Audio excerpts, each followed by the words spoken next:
George Washington knew about the Illuminati. Do you?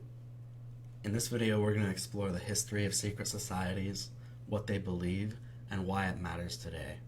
I've treated this as an academic work, so we're going to go through a whole lot of sources here, and it's going to be a great time. Let's get started with this correspondence between George Washington and George Washington Snyder, because they weren't very good with names back in the day. But, so Washington Snyder was a priest who was convinced that the Bavarian Illuminati's influence was starting to reach the United States. And the Bavarian Illuminati was a secret society that was formed in Germany. So he decided to write the former President Washington to warn him about this group and get his insight on what was happening.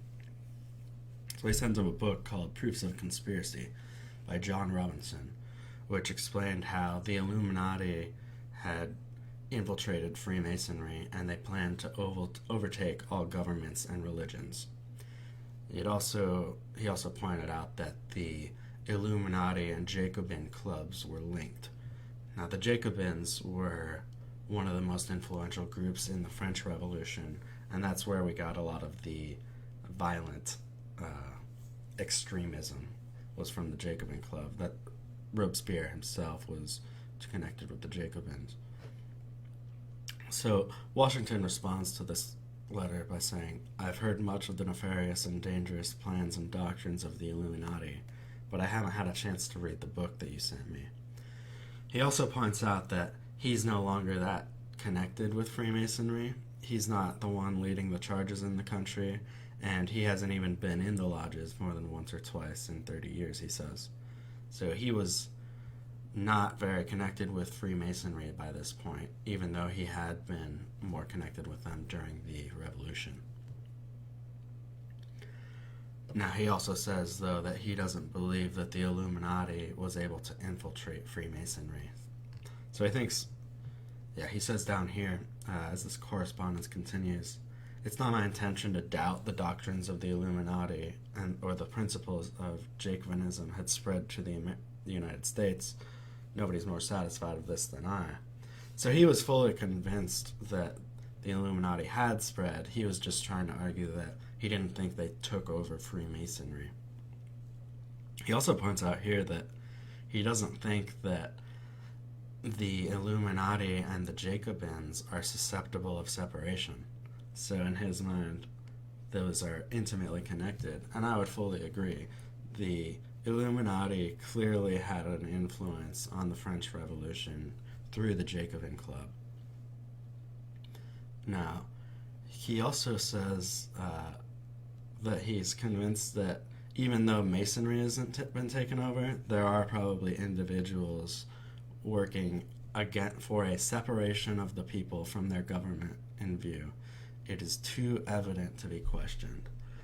So he thought it was very clear that you did have people trying to influence society. So to properly understand all this, we need to understand both Masonry and the Illuminati better. So let's take a look at this article by National Geographic, Isabel Hernandez. This is frankly not the best article, but I want to show you that you can find primary sources, like mainstream sources, what I mean, that'll talk about the Illuminati and Freemasonry. These are just historical societies. So, Adam Weishaupt was the founder of the Illuminati, and he was trained in Jesuit schools, and when he grew up, he became a professor of natural and canon law at the University of Ingolstadt. Now, the Bavarian Illuminati was a secret society, so the way that secret societies work, you have always a progression of different ranks. And as you go through those ranks, you're able to learn more about the organization and their true goals. So it says, a novice preparing to pass to the higher level of Minerva, for example, had to present a detailed report of the books they owned, the identity of their enemies, and the weak points of their character. He also had to swear to put the interests of the society above his own personal interests. So you've got blackmail is a part of the system of the Illuminati. Some people try to argue that this was a benevolent Enlightenment society, which I find rather laughable, considering the blackmail. But one of the important ranks of the Illuminati was called the Minerval, which referred to the Roman goddess of wisdom, reflecting the order's aim to spread true knowledge or illumination about how the society or the state might be reshaped. So, the Illuminati, you can consider that term Illuminati to just mean enlightened ones. They believe that they have special knowledge that the rest of us don't, and so they should be the ones to direct society. So, Weishaupt was able to grow his order a good bit. This says he was numbering about 600 members. I don't know if she just made that number up or what, because secret societies don't really keep detailed records of all of their members, so you would never know exactly how many people they had.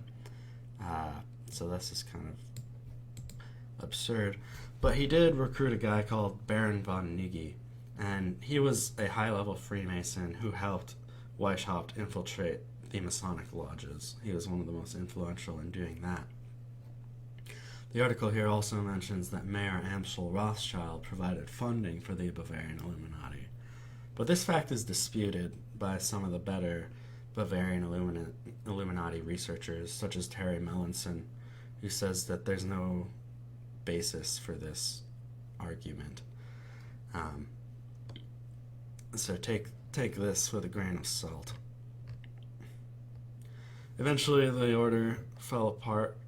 There was some infighting in the secret society, and Joseph Uchenschneider, he decided to turn on the Illuminati, and according to him, they argued suicide was legitimate, its enemies should be poisoned, and that religion was an absurdity. And he went to the local authorities and told them that the Illuminati was conspiring against Bavaria on behalf of Austria. The police went to arrest some of the members of this organization and found compromising documents, including a defense of suicide, atheism, and a plan to create a female branch of the order, invisible ink recipes, which does sound pretty cool, and medical instructions for abortions. So, on top of all that, their aims to fight the government and the church. This caused the Duke Elector to issue a number of edicts, including this last one, which totally prohibited the order and imposed a death penalty for being a part of it. Now, as you saw earlier, I used purple to highlight something that was wrong.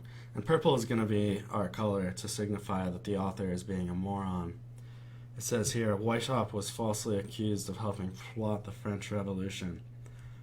I don't know how you could argue that the Illuminati didn't have a huge influence on the French Revolution. As Washington himself said, the Illuminati and the Jacobins were tied together. So this is really stupid, and we're done with this terrible article. But we need to go back and look at the Jesuits, because, as I said at the start of that terrible article, Adam Weishaupt was trained by the Jesuits. And there's some interesting ties to that organization. The Jesuits were a Catholic organization that was formed during the Counter-Reformation, which was a Catholic response to the Protestant Reformation. So the Jesuits were all over the world, and they were extremely unpopular. They were accused of influencing nations, not just in their religious affairs, but in their political affairs, in their economics as well. And so, eventually, they were expelled from Portugal, France, Spain, and Austria.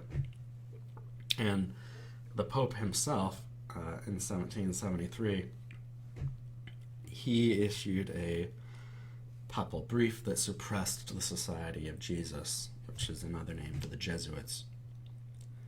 So they either had to renounce their membership of this organization, or many of them ended up fleeing to Russia. Eventually, the organization was reinstated by a different pope in 1814. Now, there's another organization called the Alumbrados, which is Spanish for Illuminati. And this was an older organization. The Bavarian Illuminati was formed in 1776, but this organization was more in the late 1400s, early 1500s. And it was a Gnostic organization. They claimed to have direct contact with God. They claimed that the human soul could reach a degree of perfection. Now, it's interesting because the original name for the Bavarian Illuminati was actually the Perfectibilists, but then they renamed to Illuminati. Back to the Alumbrados, it says that all external worship was superfluous. They didn't need to receive the sacraments. They also believed that they were incapable of sin because they were in union with him who is perfection itself. So they had reached perfection like God himself, and so they could not be guilty of any sins. So this organization was hated by the Catholic Church. It was considered heretical, and the Inquisition went after this group. It brought in a number of important figures, including St. John of Avila, but the one we're focused on is Ignatius of Loyola, because he was the founder of the Jesuits. So you had the founder of the Jesuits who was interacting with this earlier organization, which was called the Illuminati, or the Alumbrados. And so that's why some people believe that the Illuminati came out of the Jesuit order, because of these obvious connections here. When you look into the history of the Illuminati and the Jesuits, it does seem more complicated than that, though, because they were actually fighting one another when the Bavarian Illuminati was active.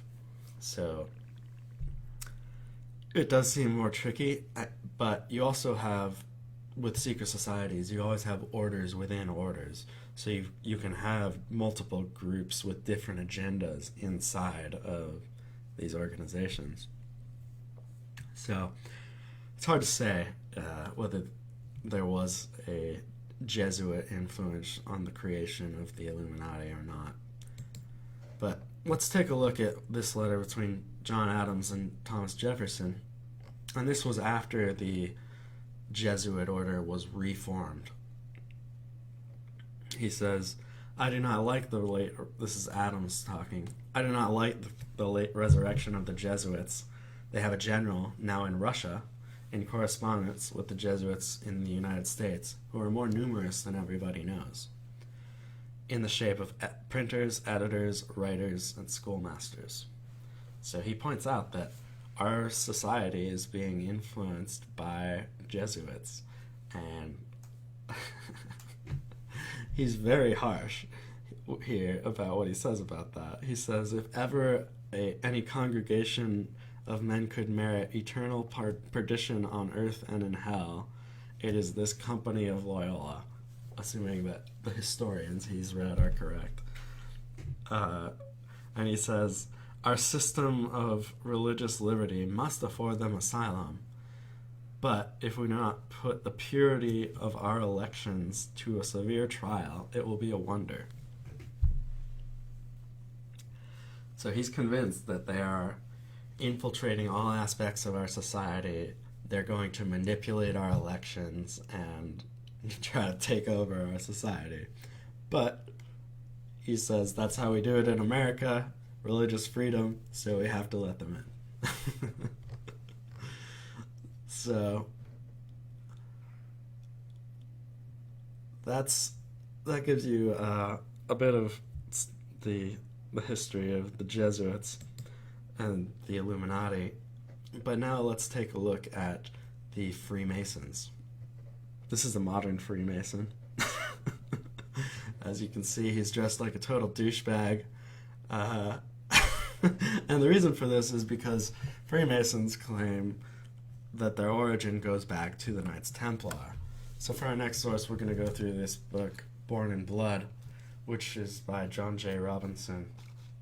And in this book, he argues that he makes the historical case for how Freemason, or the Knights Templar, turned into modern Freemasonry. Now, I'll start off with a quote from Winston Churchill, actually. And he said, "Throughout the summer of 1381, there was a general ferment. Beneath it all lay organization. Agents moved round the villages of central England, in touch with a great society, which was said to meet in London." Now this is... John Robinson was not looking to write a book about the Freemasons. He was trying to write a book about the Black Death and the peasant revolts that came in the late 1300s. But as he started researching all this, he realized that there was a lot more going on with this peasant revolt. And so this is how he figured out the connection between these two secret societies. He says, "The Great Society, whatever it was, did not bring on the Black Death. It could not have been responsible for the attitude of the Church toward the freedom of the people on its lands, nor for the war that brought the need for extra taxation. Revolutionary leaders rarely create the ills that cause revolution. Rather, they opportunistically use them, articulating the issues for the distressed people, focusing blame." So, although this great society didn't necessarily cause the great peasant revolts themselves, they just took advantage of a dissatisfied populace and helped kind of guide their anger against the enemies of this great society.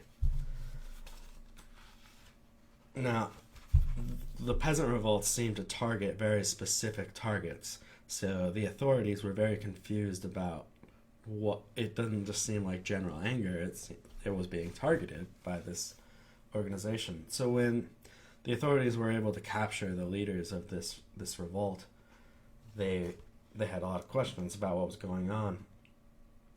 One of the leaders admit this. He said, "First and above all, we would have proceeded to the destruction of the Hospitallers." So as this peasant revolt was going around, they destroyed a number of buildings. They targeted certain individuals as well that were connected to the Knights Hospitaller. Now, the Knights Hospitaller and the Knights Templar were two monastic orders that were mostly active during the Crusades. The Knights Hospitaller are now known as the Knights of Malta. They do still exist today. But the Knights Templar, they were disbanded in a very interesting way. So the Knights Templar were accused of all sorts of satanic and heretical activities. It says, 2 Templars confessed to worshipping a bearded idol, apparently a head, which they had called Baphomet. Now, it's also important to note that some of the evidence about the Templars and what they were doing comes from these Catholic confessions. But this was old school Catholic Church, so they were torturing people to get confessions. We know that's not a very good way to do things now, obviously, but that's how the Catholic Church did it back in the day. So that does bring to question some of the testimony of what happened with the Templars. But I do believe they actually were involved in some weird activities, and they were doing some blasphemous things. It's I just want to want to be open about the fact that this is a controversial time in history. So, but John J. Robinson essentially makes the argument that the Knights Templar went underground after their order was disbanded, and many of them sailed off like on their fleet and turned to piracy, while others fled to other nations and joined different organizations. It says here that a newly admitted candidate to one of the degrees of Freemasonry is told, "This will make you a brother to pirates and corsairs."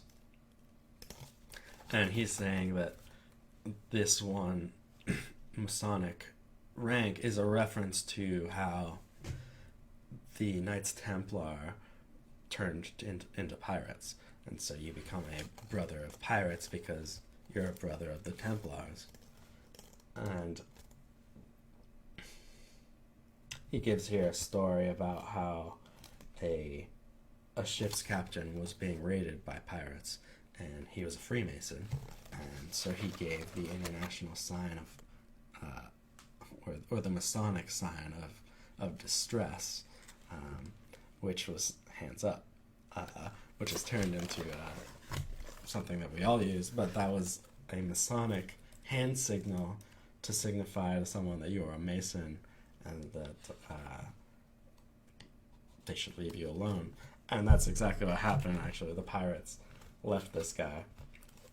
And so he's kind of explaining why that is, because a lot of people didn't understand stories like this in history, where this isn't the only one. It happened, things like this have happened throughout history, where somebody's gotten themselves out of trouble by making Masonic gestures to the opposing party, who then let them go. Ultimately, the point that John Robinson is arguing in this book is that the Knights Templar, after they went underground, they sought revenge on the Knights Hospitaller through this great society, which turned into Freemasonry.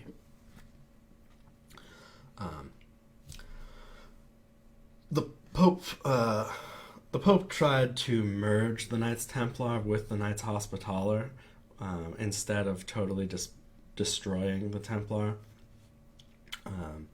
This didn't really work out, but the funds that the Knights Templar had gathered, they had become extremely wealthy. Because although the Templar were supposed to just be a poor secret society, in fact, one of the symbols that they used for themselves was two Templars riding on one horse to signify how poor they were. But in fact, the Templars were filthy rich because they had essentially started an international banking system. The Templars were created to protect pilgrims on their way to the Holy Land, and they would give out promises of funds, basically, so you didn't have to travel across the land with all your gold. They would give you a bank slip, essentially, and this is kind of how international banking got started, was through the Templars. But their wealth was then given to the Knights Hospitaller. So not only were many of the Templars killed, they also had their stuff taken and given to this organization. So John Robinson argues that the Templars sought revenge on the Hospitallers. And that's how he connected the Templars and Freemasonry, because Freemasonry was this great society that sought revenge for them. So that's why when we go back to this guy, the modern Freemason, he's dressed up in red and white, the colors of the Knights Templar, and that's the Templar cross on his little cape. Because these people view themselves as descendants of the Knights Templar, and I would say they are descendants of the Knights Templar. So now let's dig into the history of the Freemasons in the United States. This is a monument to William Morgan, and this is the text on that monument.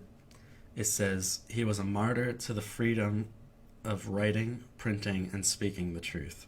He was abducted from near this spot in the year 1826 by Freemasons and murdered for revealing the secrets of their order. Now, this is what I chose to write my thesis, my undergrad thesis on, was the Morgan affair and the growth of the anti-masonic party in response to his murder. So, Masonry went public in 1717 with the Grand Lodge of London, but we know that they existed underground before that. But many of the men who helped create the United States were Freemasons themselves. 9 of the men who signed the Declaration were Freemasons, and 13 of the men who signed the Constitution were Masons. The meeting place of the American Revolution was the Green Dragon Tavern, and that was owned by the St. Andrew's Masonic Lodge. It was used by the Sons of Liberty and many of the important revolutionary groups for planning what they would do. This is where they met before the Boston Tea Party, for example. The lodge, Paul Revere was a member of that lodge. So you do have a very clear Masonic influence on the birth of America, but I wouldn't say that all of those Masons were all that involved in the order. They only became a part of the organization because of the revolutionary aspects of what was happening. They weren't necessarily involved in climbing through the ranks of Masonry. And I would say that applies to George Washington. While many Masons go to great lengths to promote him as a Mason, if you look at what Washington himself says, he says he wasn't even in a lodge for about 30 years after the Revolution. So I would say you could compare it to how Scientology promotes people like Tom Cruise as Scientologists. They're really just trying to use the name to give themselves more credibility. So William Morgan, getting to his story, he was a Royal Archmason, which means he had climbed through the ranks a good bit. He was from Batavia, New York, and in 1826, he decided to write a book that would expose some of the secrets of Freemasonry. And the Freemasons had a big problem with that, so they tried to prevent him from ever making his book. They first tried to go after him with some false charges, including stealing a shirt, but none of the charges that they used to try to go after Morgan would stick. They also tried to burn down the publishing house and kidnap the publisher, a man named Miller, but they were unsuccessful in both their kidnapping and in their attempt to burn down the publishing house. What they were successful on, though, was kidnapping Morgan himself. Morgan was kidnapped. Many people were involved in the kidnapping and the transportation and murder of William Morgan, because he was brought from New York over to Niagara, and there he was murdered. Now, 26 men were indicted, but only 6 of them actually went to trial. There were 18 trials, 7 judges, and 5 of the judges involved were Freemasons themselves. So this case really brought to light the corruption of Masonry. And so Mr. Cheeseborough was one of the Masons who was involved. He was a sheriff who helped kidnap Morgan. He admitted what he did and said that they did it in an effort to stop Morgan's book from ever being published. He also admitted that other Masons helped him to try to do all of this. Cheeseborough only faced 1 year in prison, even though this kidnapping resulted in the murder of William Morgan. A few other men were sentenced. The longest sentence that anyone faced was 2 years.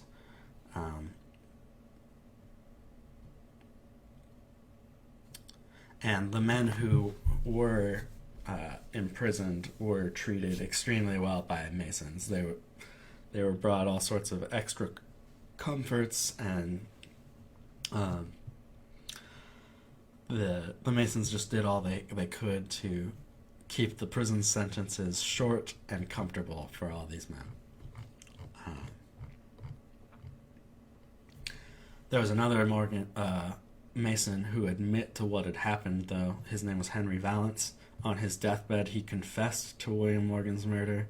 He said that he and a group of 8 Masons decided to draw straws for who would carry out the execution, and he was the one who drew the short straw, and so he had to push William Morgan into the river with weights around him. He says Morgan pleaded for his life, saying he had a wife and a family to take care of, and that it haunted him until his death that he killed this man. And that's why he gave this deathbed confession. Many of the people who started to hear about all of what had happened in this case and all of the corruption in the trials around the case, this started to spread around the country. Many of the people thought it was a bunch of BS, just trying to slander Freemasons. And 3 of these main political figures who began investigating the matter all started pro-Masonry, but as they studied it, they realized that the anti-Masons were not making absurd claims against the Masons. There had really been a great deal of corruption that took place in these trials. So, what did William Morgan's book actually expose? It was, he went through the different, the first 3 degrees of Freemasonry and explained the ceremonies that these men would go through as they reached each rank. He also laid out the text of the oaths that men would take. And these oaths actually included in them descriptions of how you would be murdered by Masonry if you were ever to reveal the secrets. John Quincy Adams actually became one of the key people in the anti-Masonic movement after Morgan's death, and he pointed out that the way Morgan was killed lines up perfectly with the oath that one of the oaths that he took as a Mason, and so yeah, they performed the oath just like it says how he would be killed. One historian, J.D. Hammond, points out that Masonry in New York in particular was flourishing, and the majority of the politicians there were Freemasons. So this is one of the main things that caused the spark of the anti-Masonic party. As people heard about what happened to Morgan and all the corruption in the trials, how 5 of the men who the judges were Masons themselves, and all of this light sentencing, this infuriated the public, and this is how the first third party in America actually formed. It was called the Anti-Masonic Party, and it was seeking justice for William Morgan and trying to deal with the rampant corruption in our government, because you had Masons protecting each other even with these most vile of crimes.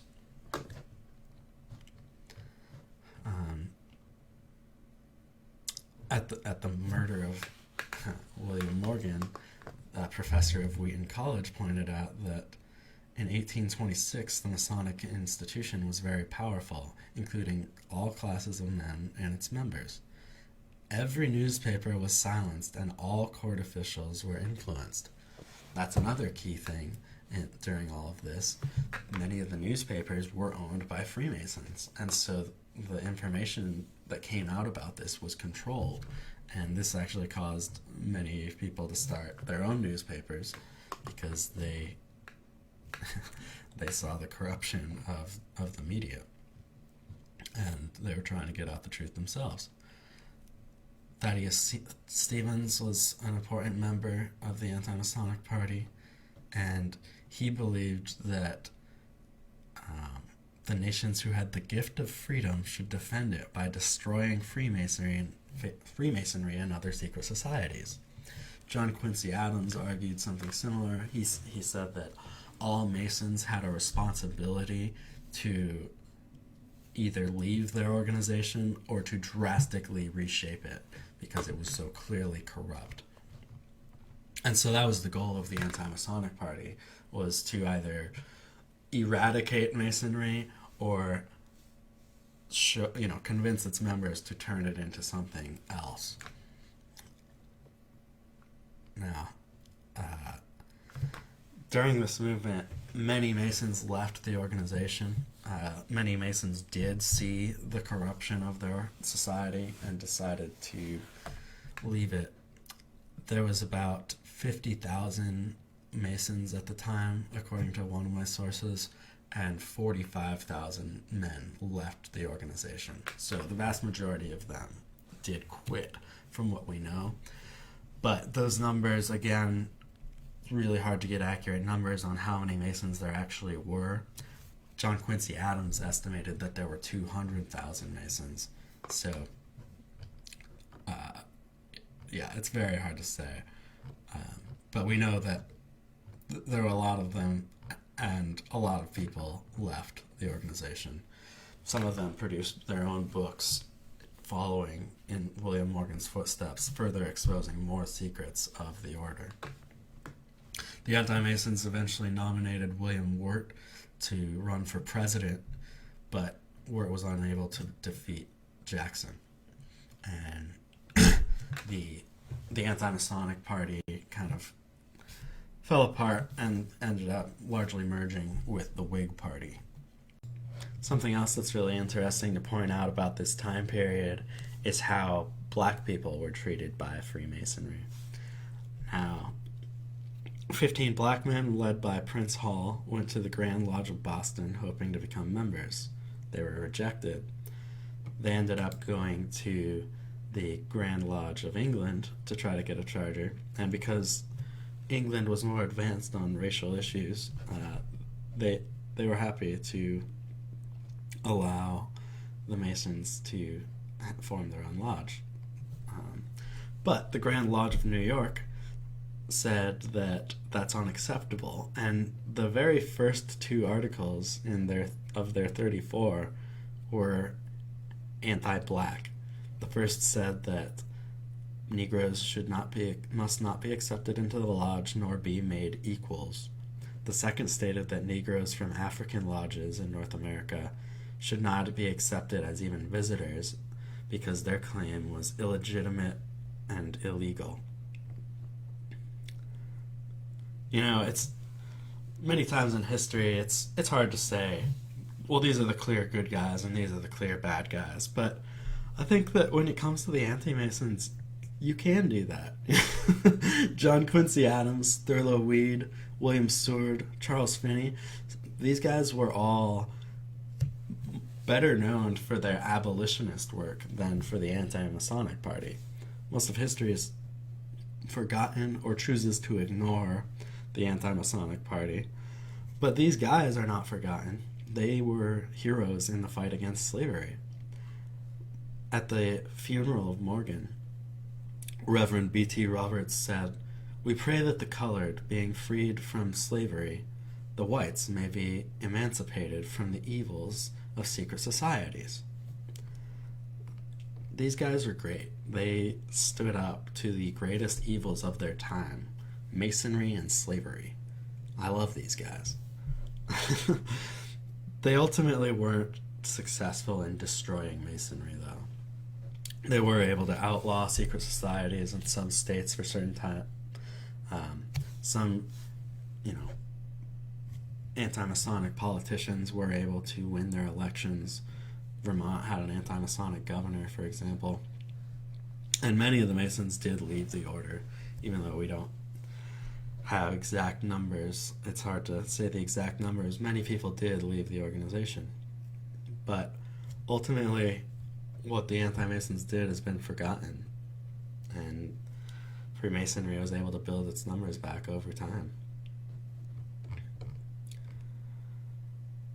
It's sad because they did such great work fighting the evils of Masonry, and nobody even remembers it.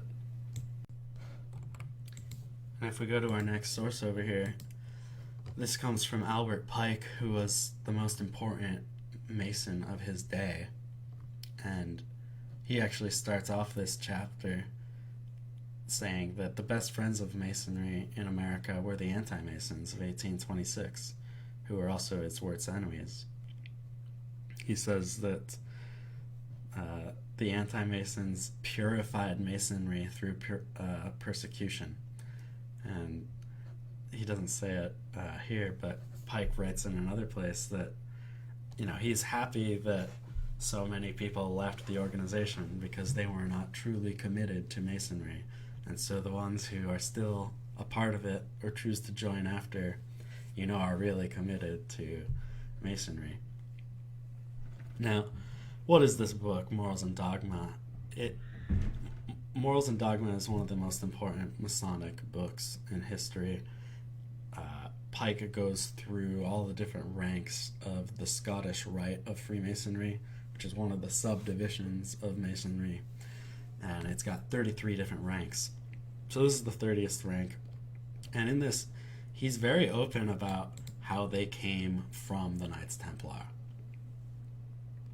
He says the Templars, like all other secret orders and associations, had two doctrines. One concealed and reserved for the masters, which was Johannism, the other public, which was Roman Catholic. Thus they deceived the adversaries who they sought to supplant. He says, what the chiefs of the order really believed and taught is indicated to the adepts by hints contained in the high degrees of Freemasonry, and by symbols which only the adepts understand. He explains that the blue degrees, which are the first 3 degrees of Masonry, are but the outer portico of the temple. Parts of the symbols that are displayed there to the initiate, but he is intentionally misled by false interpretations. It is not intended that he should understand them, but that he shall imagine he understands them.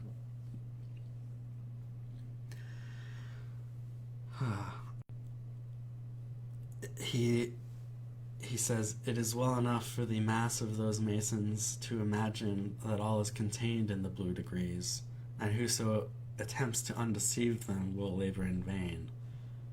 So he's basically lays out that there's 2 organizations that exist in Freemasonry, and that's the structure of all secret societies, where you've got the high-level Masons, or the high-level initiates, who actually understand what the organization is, and the lower levels, who are intentionally misled. They're viewed as pawns by the higher level members. And this has been true all the way back to the Knights Templar. When he mentions Johannism, this is a form of Gnosticism that he's saying existed within the inner order of the Knights Templar. He says, it was impossible to unfold to the people the conspiracy of the Templars against thrones and tiara. Now, he's saying that the Templars, just like the Masons, were committed to the destruction of the monarchs and of the church. He says, the Pope and King soon perished after in a strange and sudden manner. So did the chief denouncer of the Knights Templar, who was assassinated. In breaking the sword of the Templars, they made it a poniard, and their proscribed trowels thenceforward built only tombs. He's saying that what we learned earlier, that the Knights Templar went underground, and then they sought revenge on their enemies, including the Pope, the King, this chief denouncer of the order, and also the Hospitallers. He says that the secret movers of the French Revolution had sworn to overturn the throne and altar upon the tomb of Jacques de Molay. Jacques de Molay was the final Grand Master of the Knights Templar. So, this is not what I'm saying. This is what a high-level Freemason is saying. Just to reiterate that. And so he's saying that, yeah, they were tied directly to the French Revolution. And actually, if you look at the French Revolution, their motto was Liberté, Égalité, Fraternité, which comes out of the Grand Orient of France. That is their motto. The motto of the French Revolution came directly out of the Masonic lodges, particularly the Masonic lodges that had been infiltrated by the Bavarian Illuminati. The Illuminati did have direct influence on the Grand Orient of France.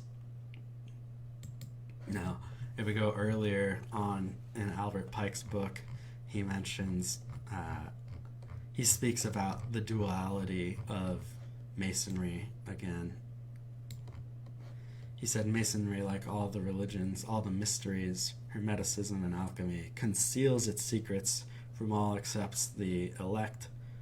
He says it uses false explanations and misinterpretations of its symbols to mislead those who deserve only to be misled.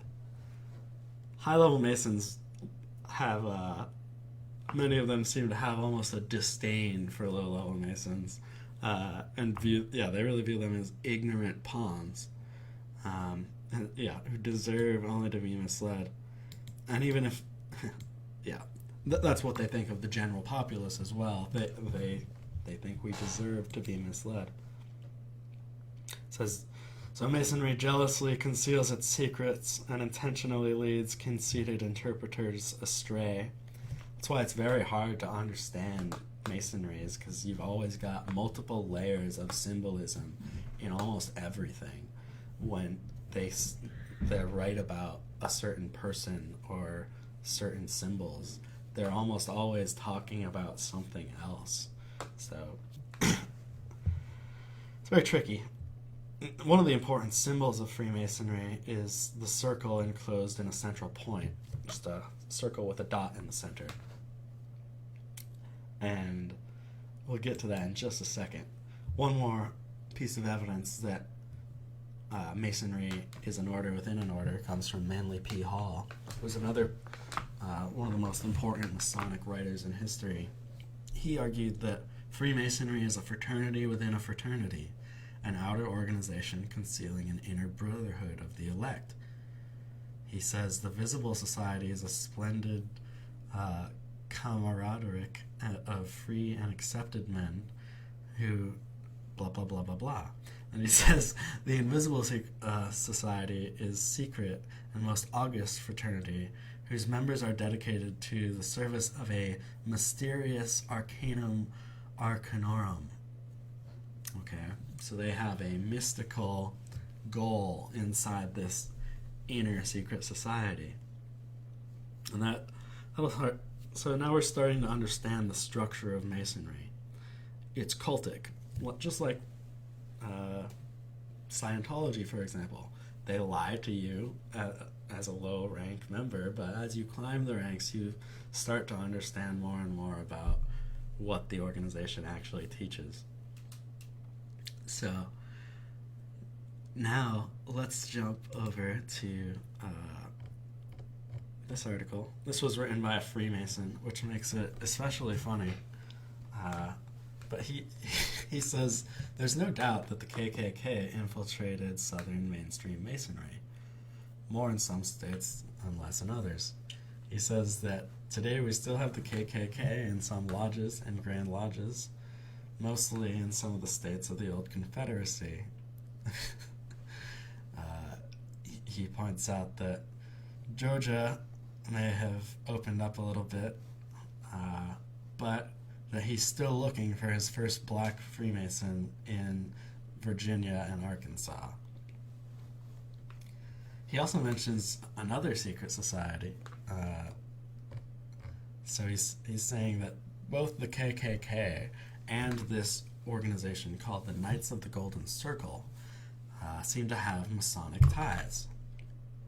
He says the degrees, the passwords, the grips, and hailing signs seem to be Masonic. And same with the KKK. They have a lot of Masonic symbolism built into their system. In fact, the KKK originally started as a branch of the Knights of the Golden Circle. So what are these two organizations? These were more active during the time of the Civil War. And the Knights of the Golden Circle actually had ties to the presidential assassination of Abraham Lincoln. This is the journal of John Surratt, who was one of the conspirators involved, working directly with John Wilkes Booth. He says he's just thinking to himself, why did Lincoln manage to reach New York? Why hasn't our order done something to prevent that? Couldn't we have prevented him from traveling? And John Surratt's kind of a moron. He was really low level in the order of the Knights of the Golden Circle, sorry. But he says, I saw Booth today, who was with that woman he's had with him. He says, I saw Booth today, who was that woman he had with him? He's very confused about what he's seeing. And he says, why did Booth not introduce her by name? There seems to be a strange mystery about this, which should not exist between brothers. When he introduced me to the order of the Knights of the Golden Circle, I expected that there would be no secrets to us, and that we would be dealing with men, not women. So he's clearly like a real piece of shit and really ignorant to what he's a part of. But what he pointed out there, though, is that John Wilkes Booth is the one who recruited him to this secret society. They were both parts of the Knights of the Golden Circle. Now, let's jump back real quick to Born in Blood. Now, Born in Blood does take a pro-Masonic stance, for the record, so that also makes this extra funny. He says that many of them were Freemasons who drew upon their knowledge of Masonic rites to develop a ritualistic infrastructure for the society that was to save the South through the maintenance of white supremacy. So this is speaking about the birth of the KKK.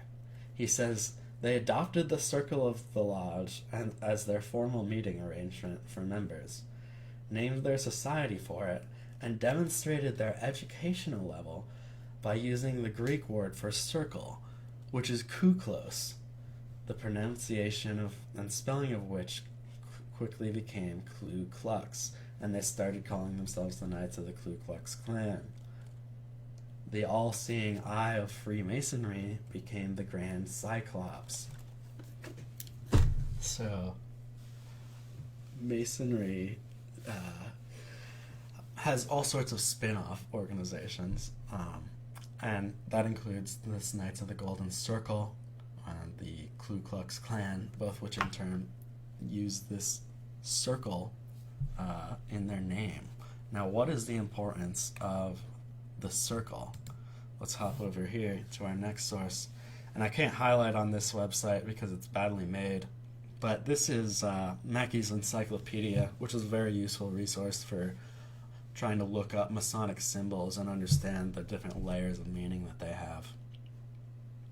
Now, this circle with a point in the center was predominant in ancient sun worship, so it can be used as a sun symbol. It can also be used where the point represents an individual brother and the circle represents the order of Freemasons. But one of the key symbols, key ways the symbol can be used also, is its connection to the phallus of the ancient mysteries, which is the phallus is obviously a symbol of the male generative principle, and it's connected to the rites of Osiris. And we'll get to that more in a bit. But it's all of these layers of symbolism for the circle are very important. And we'll see this symbol come up again in our talk. For our next source, we're going to go to The Spirit of Masonry by Foster Bailey. He was a high-level Freemason, and he was married to Alice Bailey, who you may know, who was a very prominent figure in the New Age movement. Alice Bailey was probably only second to Helena Blavatsky herself in terms of her importance as a New Age writer. So, but Foster Bailey's book, we're gonna go through this to start to understand some of the teachings of Masonry and what they really believe. And he writes this book. He's not just a member of Masonry. He seems to be connected to other organizations as well, and that becomes clear throughout reading this book. He gets into some very weird stuff here, but he says, little as it may be realized by the unthinking Mason, who is interested only in the outer crafts of aspects of the work, the whole fabric of Masonry may be regarded as an externalization of that inner spiritual group whose members down the ages have been custodians of the plan. Now, much of Masonry is extremely grandiose. They claim to have very ancient origins, and they say that they are fulfilling this ancient plan, and that is their goal. So we have to figure out what that is. But he says, speaking of this inner order within Freemasonry, they are therefore sometimes known as the Illuminati, and that they can direct the searchlight of truth wherever its beams are needed to guide the pilgrim on its way. They are the rishis of Oriental philosophy, the builders of cult tradition, blah, blah, blah. But there he goes. He outright calls the inner order of Masonry the Illuminati. This is a high-level Mason himself. This book was written in 1957, for the record. So when you hear the ridiculous shit you're about to hear, remember that this was written after World War II, okay? He says, today, in our Aryan race, humanity, having sought for light and received a measure of illumination, blah, blah, blah, blah, blah, blah, blah. That's right, he mentioned the Aryan race. He gets into more than that, though. He says, all this racial history is indicated in the work of the 3 degrees of the Blue Lodge. The story of racial unfoldment is carried out pictorially. And he connects the 3 first degrees of Masonry to these ancient legends of how the human races sprang up. He says the first degree is tied to Lemuria, the second to Atlantis, and the third to the Aryans.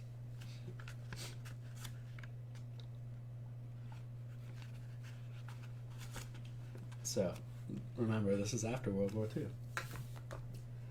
He says that Masonry is not only a system of morality, but it portrays the recovery of man's hidden divinity, and it's bringing forth into the light.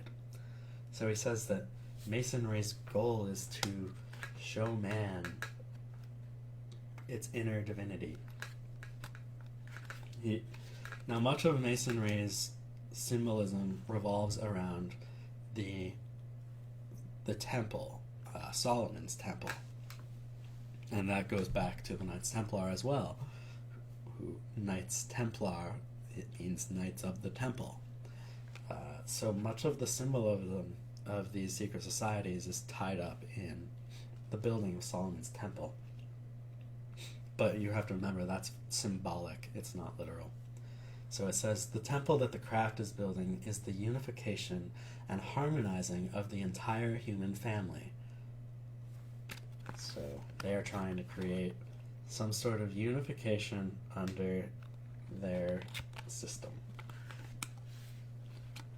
It says, in the present Aryan era, the search for the word began. In Masonry it is spoken of as the lost word, only the substitute word being available. The Aryan goal of intellectual development leads inevitably to knowledge of the soul, where the word is known. What is the lost word? We'll get to that.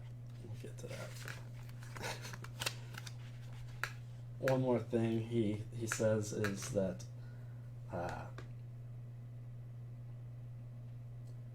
in the similarities and symbols of all ages, and in the fact of the existence of many secret orders throughout history, many of these orders are known as the mystery schools. He says, surely these mystery schools and secret orders, all leading their members to purer living and teaching deeper truths.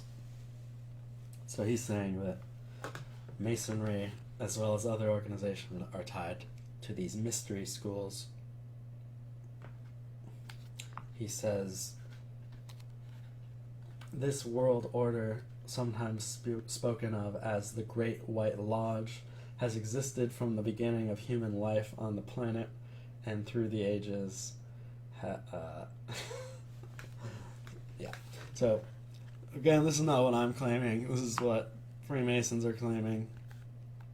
I'll show you a number of sources where they say similar things, and I'll explain it more, what they're actually talking about. But, yeah, Freemasons claim this very ancient origin and to be fulfilling the order of an older secret society, not just Masonry. So if you look at this little symbol here on the book, that symbol is a Theosophical Symbol. And the Theosophical Society is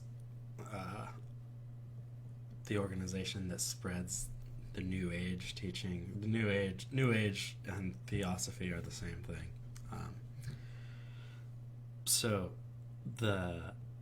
It says here that they named Allison Foster Bailey, named their fledgling company Lucifer Publishing Company, but they eventually changed the name to Lucius Publishing Company. It says that the reason that they named it are not known, but we can only surmise that, like the great teacher Helena Blavatsky, for whom they had enormous respect, they sought to elicit a deeper understanding of the sacrifice made by Lucifer. Alice and Foster Bailey were serious students and teachers of Theosophy, a spiritual tradition which views Lucifer as one of the solar angels, those advanced beings who Theosophy says descended from Venus to our planet aeons ago to bring knowledge to primitive man, is essentially what they believe. I think the best way to understand how Theosophists and high-level occultists view Lucifer is they compare the story of Lucifer to the story of Prometheus. So the idea that he stole fire from the gods or knowledge from the gods so that he could give it to primitive man. So they high-level occultists teach that Lucifer is the good guy and that he was trying to bestow humanity with wisdom and knowledge. And so you have these occult teachings that exist both in the New Age and in Freemasonry. And I'm trying to show you how Freemasonry and the New Age are directly tied together. Another good example of this is actually the Freemasons produce a magazine called The New Age. And they're clearly directly connected, and I'll continue to show you some of those connections. This is a book called The Arcane Schools by a 33rd degree Mason, Brother Yarker. He says in the first and second chapters of this book, we will find proofs of a system of most ancient bullshit. We're going to look at the Proto-Aryan civilization. He says in the third and fourth chapters, we'll see more clearly the advance of the Aryan civilization. Okay. He says there exists in Tibet and India a secret doctrine which is of unquestioned antiquity and comes from the writing of these ancient philosophers. He also says that the Arab and Persians have legends of this Aryan race, and they said that it was ruled by 72 kings that all had the name Suleiman, and that each of them reigned for 1,000 years. Now, we're not going to get into the number 72, but it is an interesting number in occult, studying the occult, and there are 72 pyramids on that brick in that pyramid. That's too big a topic to jump into, though. But you might be wondering, hey, you're talking about Aryans and some weird stuff here. This sounds like the Nazis. That's exactly right. When you look at Hitler and their weird occult beliefs, it comes from Theosophy. So this article gets into the Nazi mission into Tibet. So they're talking about the same thing as these Masons, as people like Helena Blavatsky, which say that you had this ancient race from Tibet. And so they went to Tibet to search for the remnants of the Aryan race, which are said to be hidden on the Tibetan plateau. Nazi leaders such as Heinrich Himmler believed that Tibet might harbor the last of the original Aryan tribes. They believed that the leaders of this tribe possessed supernatural powers that the Nazis could use to conquer the world. The term Aryan comes from the Sanskrit word Arya, meaning noble. In the Vedas, the most ancient Hindu scriptures, the term describes a race of light-skinned people from Central Asia who conquered and subjugated the darker-skinned people of India. So there was this guy named E.B. Lytton. He was a Rosicrucian, which is another of these secret societies interested in all this bullshit. And he was a science fiction writer. He wrote fiction work talking about a vril society consisting of a super race, a race of superhumans who lived underground. This guy is important in promulgating the ideas of the Hollow Earth and people living in the Hollow Earth. His fantasies coincided with a great interest in the occult. He was into some of the Holy Grail legends and all this weird stuff you hear the Nazis tied to. It says he was also into the sex, drugs, and mysticism of Aleister Crowley, who's another very prominent occultist. And it says he had a vague affinity for Buddhist and Hindu beliefs. You know, nobody appropriates culture like Theosophy, and in turn the Nazis. They really just take anyone's culture and turn it into whatever they want. But General Haushofer, one of Hitler's main patrons, founded a society. He named it the Vril Society based on Lytton's fantastical Vril Society. So they actually created a real organization called the Vril Society, which claimed to have links to the Tibetan masters, drawing on the ideas of Helena Blavatsky. Around 1919, the Vril Society gave way to the Thule Society, which was founded by Bettendorf, who was a follower of Blavatsky also. And it says the Thule Society drew on traditions of various orders, such as the Jesuits, the Knights Templar, the Order of the Golden Dawn, and the Sufis. It promoted this legend of Thule, which was supposed to be an island that was home of the master race of the Aryans. So you've got all these weird legends of Thule, Atlantis, and Lemuria, which are all supposed to be these pre-flood societies of superhumans. Oh man, the Thule Society used as their symbol a dagger with oak leaves, and they adopted the swastika, which was used by earlier German pagan groups, and they believed that the symbol of the swastika was actually a symbol that represented the Aryan race. The rest of this article just kind of goes through some of what the Nazis did on their trip to Tibet. And he says, he mentions Blavatsky again. Their ideas came from Blavatsky, some of these other people, occultists. And he says that while their attempts to pervert the Dharma ultimately failed, many of their ideas are still alive today. And that's exactly right. That's why we saw this book written in 1957, and we still see the New Age exist today and still has a great influence on our society. There are so many offshoots of the New Age, and they're all equally evil, horrible things.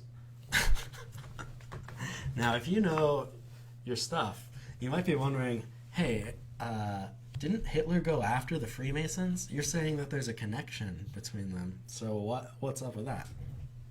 And if you actually knew to question me on that, good for you. I'm glad for you. But I would say it's really not that big of an issue, because when we look at the history of the Nazis, Hitler did murder lots of the people who helped him get started. You had this Night of the Long Knives. And what this event was where, before the SS, existed a group called the SA. And they were the ones who actually helped Hitler get into power. Then the SS kind of developed alongside, and Hitler replaced the SA with the SS. He was afraid that the SA and their leadership would turn on him. So Hitler has a history of turning on the people who helped him get to where he was. He eventually he did go after Masonic societies. He also, I believe, disbanded the Thule Society itself. So he seemed to go after these organizations which were clearly tied to the occult origins of Nazism. But also, if we just look at how Masonry is treated, you've got orders within orders. So treating low-level Masons badly is it's really not an issue in my mind. And we're going to go back to the Night of the Long Knives soon here, because there is more to the symbolism behind all of this. But, like this article says, their ideas are still alive today. And, if you look at the people who financed the Nazis, you've got some extremely important people, including Henry Ford. Henry Ford was also a 33rd degree Mason. So even though they were going after Masons in Nazi Germany, you had high-level Masons also funding the Nazis. And it's really not a question that Ford helped finance the Nazis. He was a pretty terrible guy. This article looks at those connections. They released one of Ford's companies released this poem called Führer, where it says, "We have sworn to you once, but now we make our allegiance permanent." Ford was tied into all sorts of terrible things. They helped finance the Nazis through a number of organizations. He was a part of Henry Ford himself was part of the America's First Committee, which tried to keep the U.S. from fighting the Nazis, from getting involved.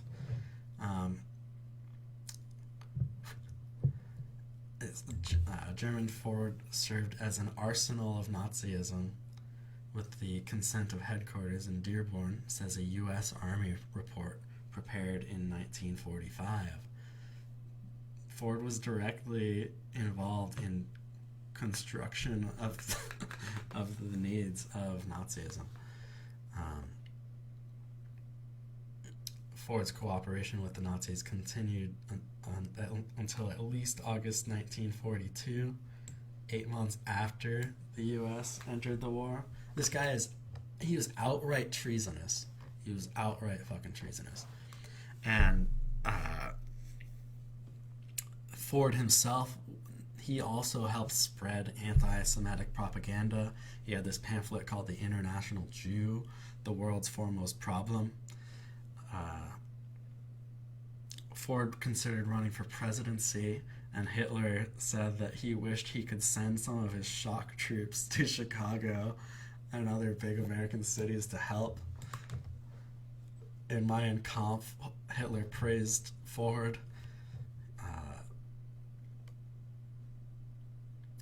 Generally horrible.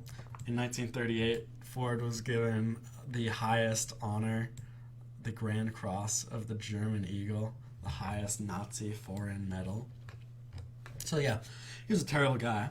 Let's look at another person who helped finance the Nazis. Bush's grandfather. This is from The Guardian. George Bush's grandfather, the late U.S. Senator Prescott Bush, was a shareholder in companies that profited off of Nazi Germany. Eventually, his company's assets were seized in 1942 under the Trading with the Enemy Act.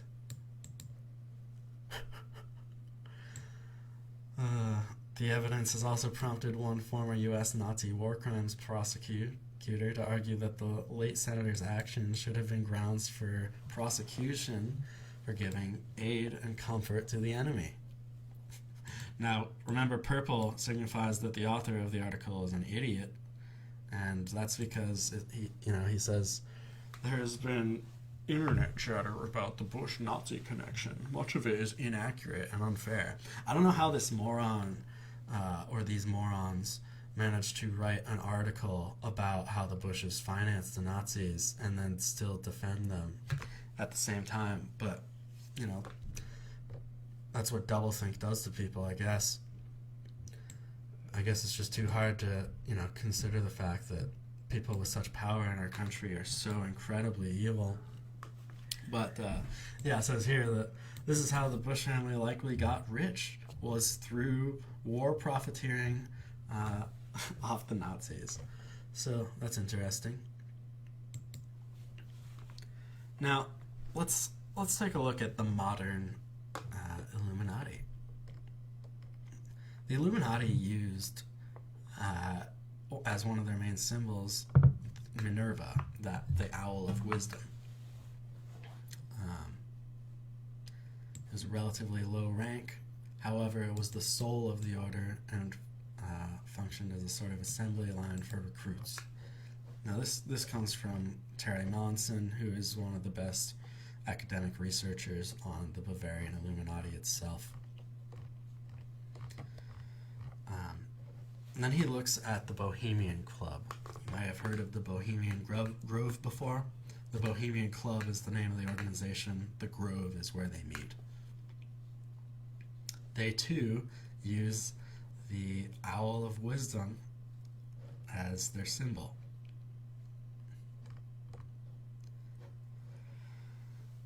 It says, just because the owl is venerated by the Bohemian Club doesn't mean it only symbolizes Athena or Minerva.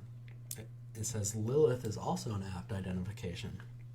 Lilith, queen of the demons, the great screeching owl mentioned in Isaiah 34, the night owl goddess that inhabits the ruins of Edom.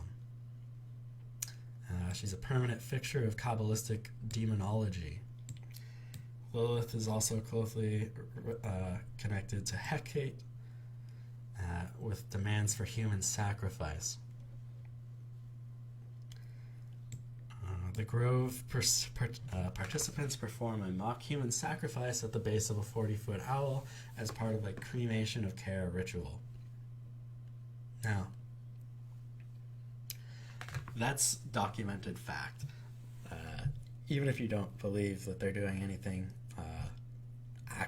actual human sacrifices at the Bohemian Grove, they do perform mock human sacrifices at the Bohemian Grove.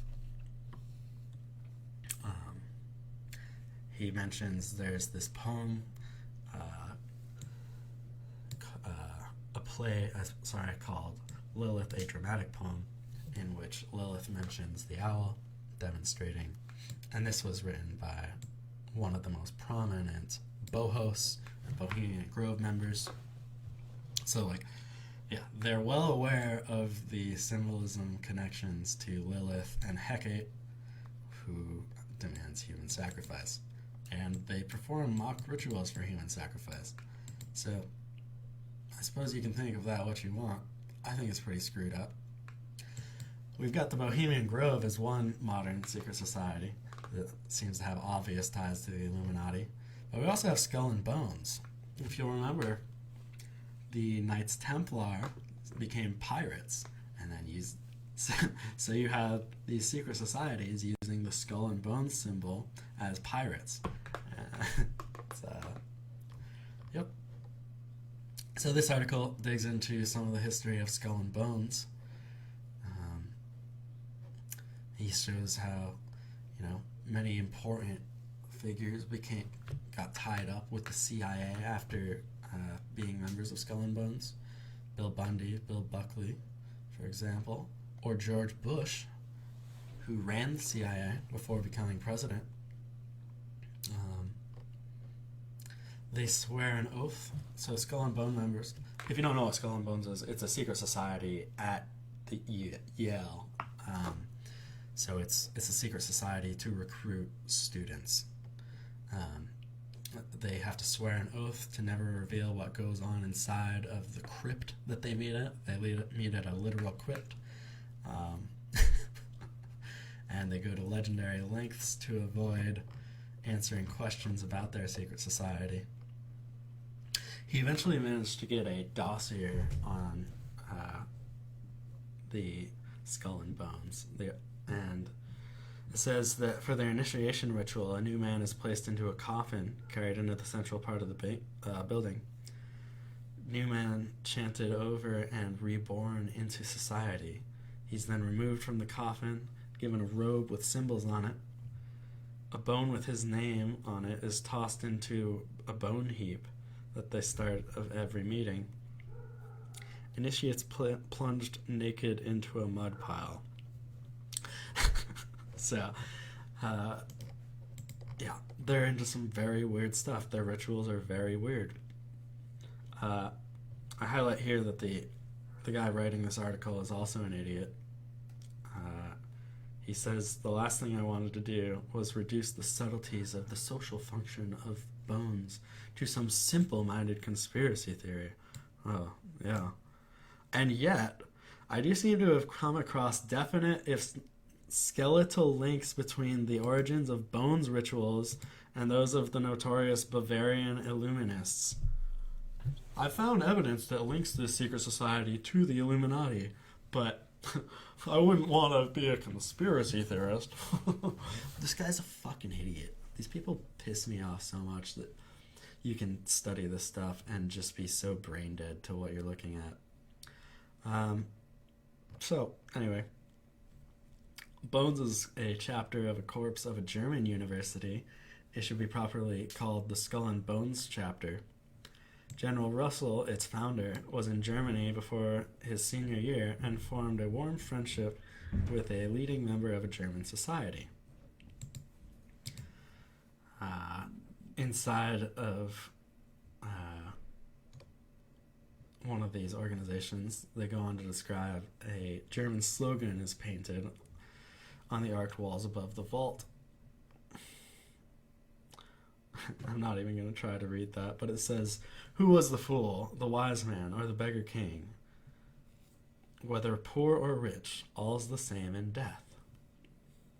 Now, if you go back to Proofs of a Conspiracy, which is the book that Washington Snyder sent George Washington, it prints tracts from Illuminist materials towards the end of the ceremony for the regent degree of illumination. A skeleton is pointed out to him, at the feet of which are laid a crown and a sword. He is asked whether the skeleton is of a king, a nobleman, or a beggar. and this connects directly to the skull and bones ritual. So he goes through some of the different symbolism and rituals and shows you how they look obviously connected. I wonder why. He says, now consider a haunting photograph of the altar room of one of the Masonic lodges at Nuremberg, closely associated with Illuminism.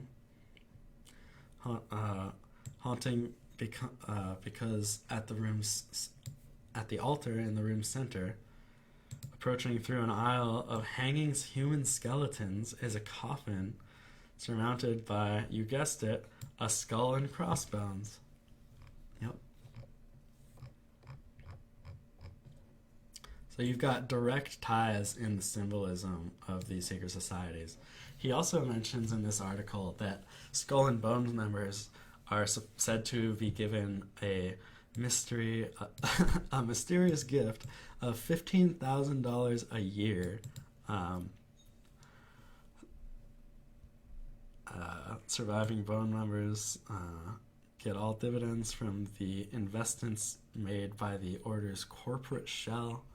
The annual dividend this late 70s initiated reported to this woman was some $20,000. So those numbers have to be higher now. So Skull and Bones members are given money every year. That's a good way to buy someone's loyalty. Just pay them for it. So when you look at Skull and Bones, they have a massive influence on our society. Let's take a look at this clip here. You were both in Skull and Bones, the secret society. It's so secret we can't talk about it. What does that mean for America? The conspiracy theorists are going to go I'm wild. sure they are. I don't know. I haven't seen the web. Number 322? First of all, he's not the nominee. And, look, I look for... Are you prepared to lose? No, I'm not going to lose. You both were members of Skull and Bones, a secret society at Yale. What does that tell us? Not much, because it's a secret. Is there a secret handshake? Is there a secret code? I wish there were something secret I could manifest. 322, a secret number? There are all kinds of secrets, Tim, but one thing is not a secret. I disagree with this president's direction that he's taking the country. We can do a better job, and Oh, what a piece of shit. Just totally ignores it, tries to change the subject. But yeah, we had both top presidential nominees being parts of the same secret society. Do you think that's not a conflict of interest? It's so clearly corrupt to have two members of the same secret society be the guys for the Republicans and the Democrats running against each other. But I think this really shows you how corrupt our society is, and it shows you that unfortunately the Anti-Masonic Party was unsuccessful in rooting out the influence of secret societies on our nation. And I wanted to jump into this symbol more, the pyramid on the back of the dollar bill. But while I was looking into that, I came across something that really I didn't know anything about. It's really interesting. There were a number of different potential Great Seals for the United States.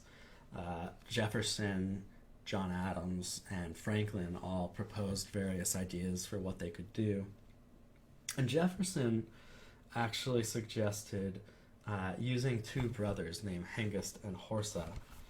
And you can see that right here, those two brothers there.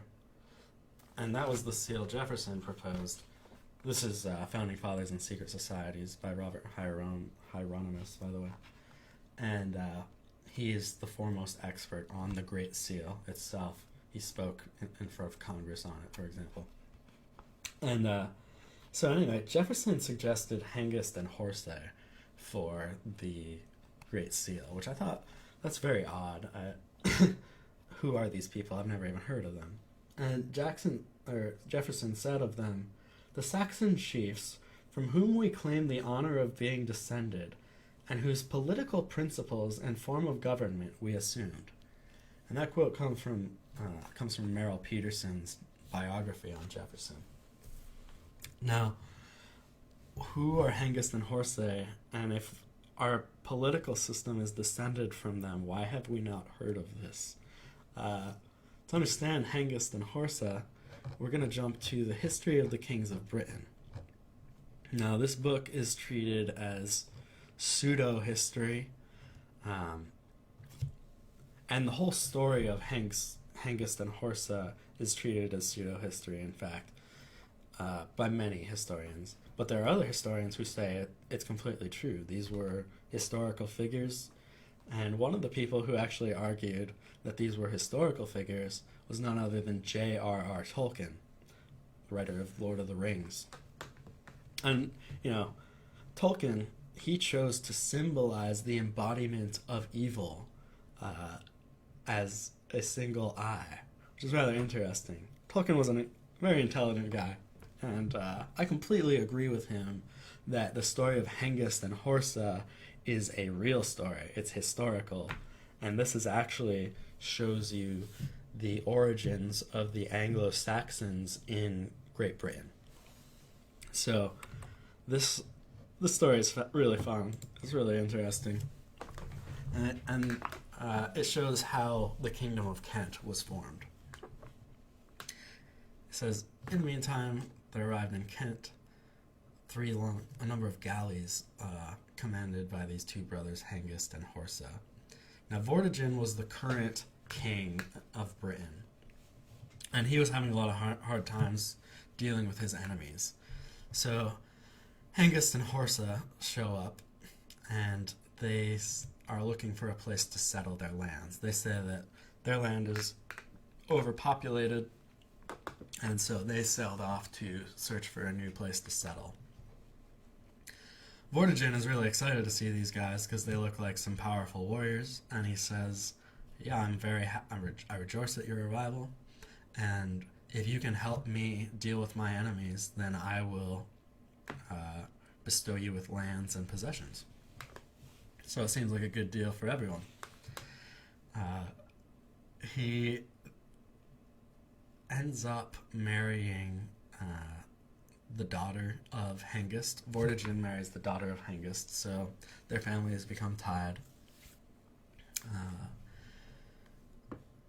And yeah, the story of how he meets her is actually really fun. It says the young lady came out of her chamber bearing a golden cup of wine. She approaches Vortigern and says, "Lord King, watch tile." And she's speaking in German, so he doesn't really know what she's saying.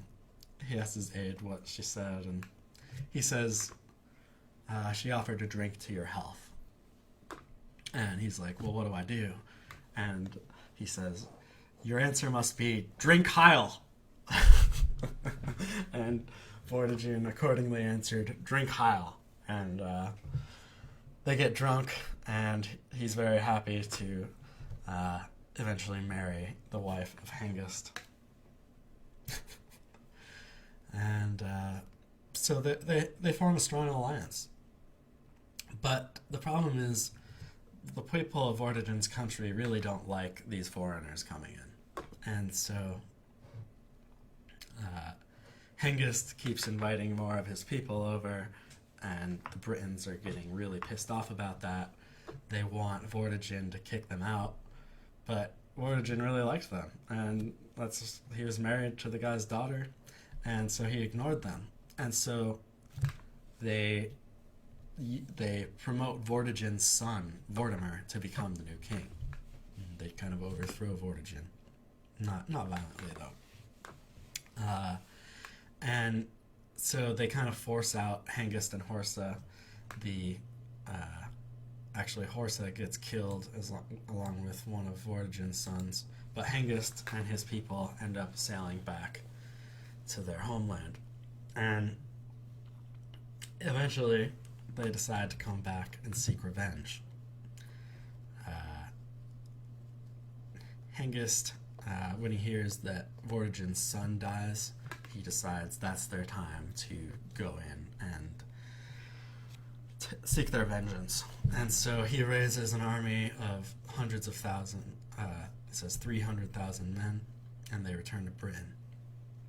Now, they they show up under the guise of peace. They say that they're gonna go home if they're not able to make a good deal, and so Vortigern, being not the most intelligent, allows Hengist and his people to come back, and Hengist, with a new design of villainy in his head, ordered his soldiers all to carry with them a long dagger under their garments. While the conference should be held with the Britons, who had no suspicion of them, he would give his command, Nemet our Saxus, which meant they were ready to seize all the people next to them, draw out their daggers, and stab them. And that's exactly what they did. And this was called the Night of Long Knives. And so this is the origin of the story of the Night of Long Daggers, or of Long Knives, which the Nazis then named their betrayal of the SA after. Now, what's also interesting, so this is how the Kingdom of Kent is formed, by Hengist and Horsa. They go in, they murder the Britons, and that's how Kent is formed. But if you consider what Jefferson was saying, he says that we got our system of government from Hengist and Horsa. So how does that make any sense? Because Hengist just becomes a monarch. The United States is not a monarchy, so what are they really talking about? I think they're talking about the occult connections of the Kingdom of Kent. Now, it says, I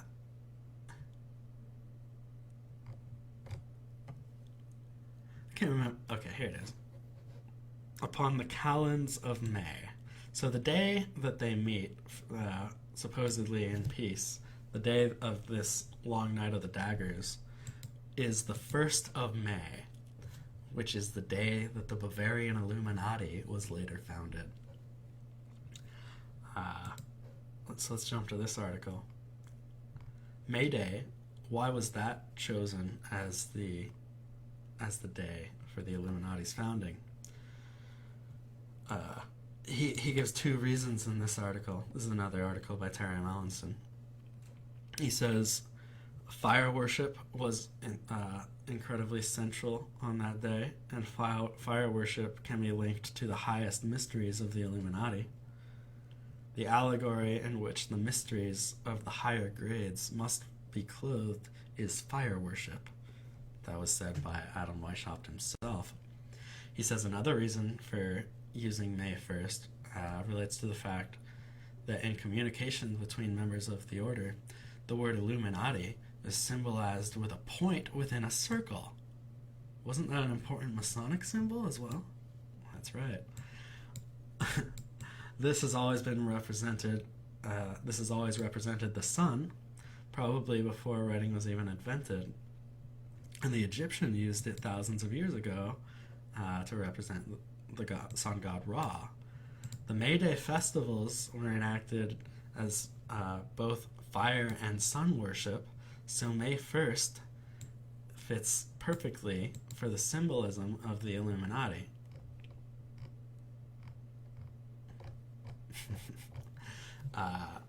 But I think this is an even more important connection here. The Night of the Long Daggers being on May 1st. I think that that's probably the most important connection to the Illuminati, in fact. Now, the Kingdom of Kent, the Hengist and Horsa may be disputed of how historical that is, but what's not disputed are some of the later kings, including this king, Athelstan. Now, this is one of the earliest Masonic documents, and it's called the Regis Poem. from the Halliwell manuscript. And here it mentions, in the time of the good King Athelstan's day, he made them both hall and even bower, and high temples of great honor. He sent out into the land after all the masons of the craft to come to him, full even straight for to amend blah blah blah blah blah. Basically, what it's saying here, without reading through this horrible old English language, it's saying that Athelstan created these charges, and then it goes through 15 articles, and these are supposed to be 15 of the original articles of Masonry in Britain at this time. Now, this is around 900 something that Athelstan was king, but this is saying that this is one of the supposed origins of Masonry. Even earlier than the Templars, you had Athelstan, who was a descendant of Hengist and Horsa, and he gave the old charges for Masonry. And I believe that this is what Thomas Jefferson is actually referring to when he says that we got our system of government from Hengist and Horsa. He's not talking about monarchy. He's talking about Masonry. He's talking about the occult. Now, let's dig into the primary legend of Freemasonry, because if we really want to understand the origins of Masonry, we need to understand their most important symbols. This is William Morgan's book. This is why they killed him. This book is called Illustrations of Masonry, and we're not going to go through too much of it, but I just want to explain to you what this symbolism we're going to look at is. The traditional account of the death and several burials and resurrection of Hiram Abiff, the widow's son, is very interesting. The Bible informs us that there was a person of that name employed at the building of King Solomon's temple, but there aren't any records of his death in the writings of Josephus or any of the other great historians. Now he says, I make these remarks now hoping that it may induce some person who has time and capacity to investigate the subject and promulgate the research of the result of his investigation. And I got you, William. I got you, man. I got the time. The legend of Hiram Abiff exists in every single Masonic degree. All Masonic degrees refer to this story, and so I'm going to explain it to you. It comes from this rather obscure text in the Bible where King Solomon hires this guy named Hiram from Tyre, who's the son of a widow, and he hires this guy to build his temple. So Hiram Abiff was the architect of Solomon's temple. There's another Hiram involved in the story called the King of Tyre, who's also named Hiram, but these are two separate characters. Now, all of Masonic legend is tied to this. This comes from Albert Mackey's book. Mackey's the same one who wrote that Masonic encyclopedia. He says the most important and significant of the legendary symbols of Masonry is undoubtedly that which relates to the fate of Hiram Abiff. The legend has been considered of so much importance that it has been preserved in the symbolism of every Masonic rite. And he connects it to, he says, thus in the Egyptian mysteries we find a representation of death and subsequent regeneration of Osiris, Adonis, and Dionysus. So he compares the legend of Hiram Abiff to these gods, which are Osiris and Adonis and Dionysus. these are the same god that exist in different cultures. If you study the comparative mythology, you can see like the same rites and rituals kind of exist in different cultures for these same gods. I'm not saying all gods are the same. Oftentimes you hear people making connections to some gods that really are not as connected as they're trying to suggest. I would say these ones are quite clearly connected by good scholarly research, though. But what is the point? Why is this connected to Hiram Abiff? He says the narrative of the temple builder substituted for that of Dionysus, which was the myth particular to the mysteries practiced by the Tyrian workmen. So the story of Hiram Abiff is actually about the story of Osiris or Dionysus or Adonis.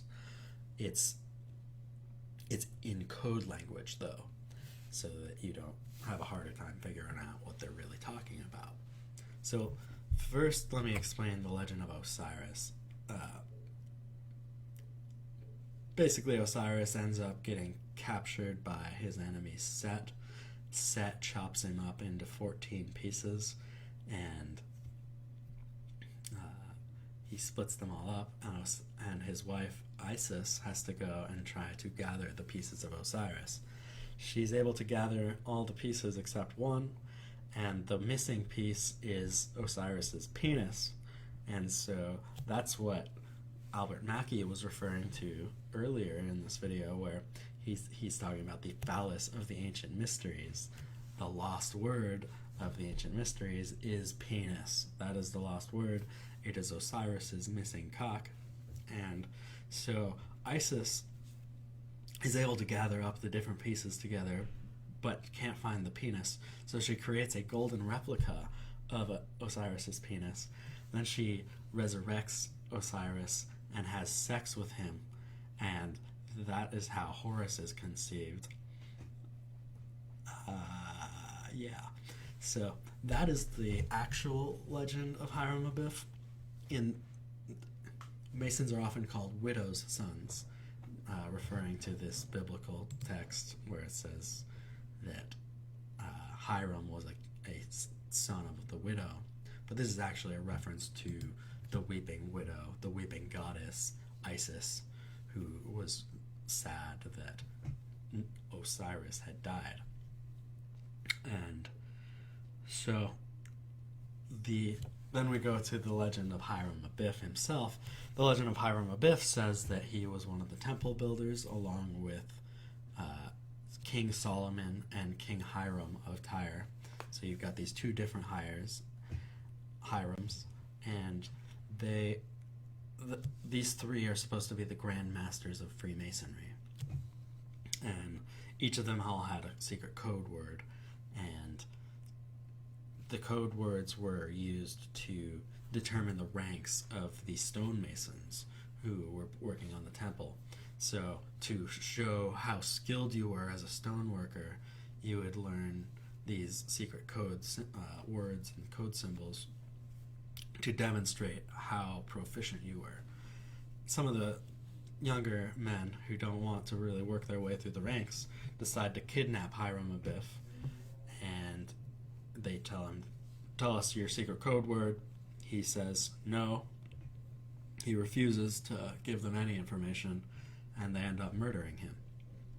And then the secret code word of Hiram Abiff is lost forever, because each of the three Grand Masters all had different secret code words, and only he knew the information that was lost. But yes, again, this legend is all symbolically referring to the story of these ancient gods, which in turn has more symbolism behind it, of course, because there's always layers of symbolism. So I want to take a look at the kind of a biblical perspective of all of this, because of course the Masons are basing their legend off of this biblical character, of these biblical characters of Solomon and the two Hirams. Now this comes from Ezekiel 28, And God is prophesying about the king of Tyre and what will happen to him. It says, raise a lamentation for the king of Tyre, because he was a signet of perfection, full of wisdom and perfect in beauty. He was in Eden, the garden of God. Every precious stone was his covering.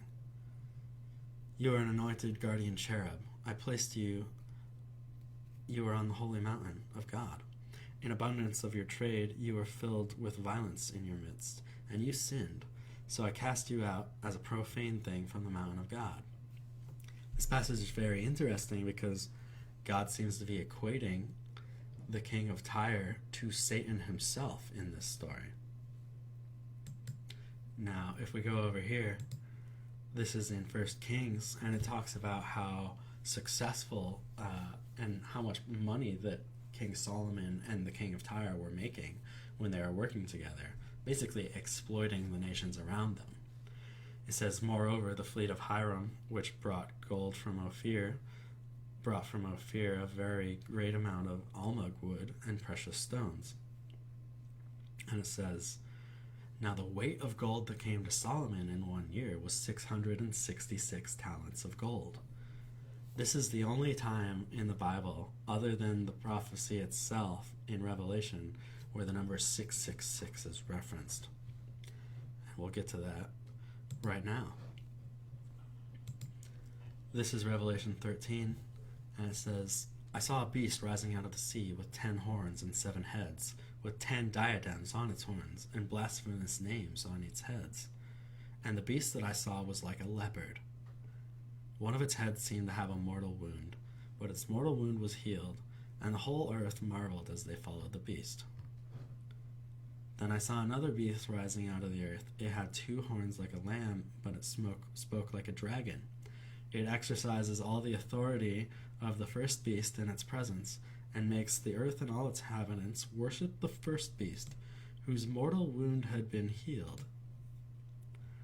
Also, it causes all, both great and small, both rich and poor, both free and slave, to be marked on the right hand or their forehead, so that no one can buy or sell unless he has the mark, that is, the name of the beast or the number of its name. This calls for wisdom. Let the one who has understanding calculate the number of the beast, for it is the number of the man, and his number is 666. Now, some of the translations, instead of saying calculate, they say count the number of the beast. Now, how does one count? 1, 2, 3, 4, 5, 666. You count by going up. And if we go to this chapter, Ezekiel 8, it starts out with the number 665. It says, in the 6th year, in the 6th month, on the 5th day of the month. So I thought that was really interesting. But when you consider what's in this passage, it's especially interesting. This chapter, God is showing Ezekiel prophecy of what is going on inside of his temple. And he's showing that there is occultism inside of his own temple. It says, then he brought me to the entrance of the north gate of the house of the Lord, and behold, there sat women weeping for Tammuz. Then he said to me, have you seen this, O son of man? You will see still greater abominations than these. Then God shows him that 25 men, with their backs to the temple of their Lord, and facing towards the east, worshiping the sun. So it mentions both this worship of this god Tammuz, weeping for him specifically, and it says that there's people doing sun worship. Now, let's look at some comparative mythology.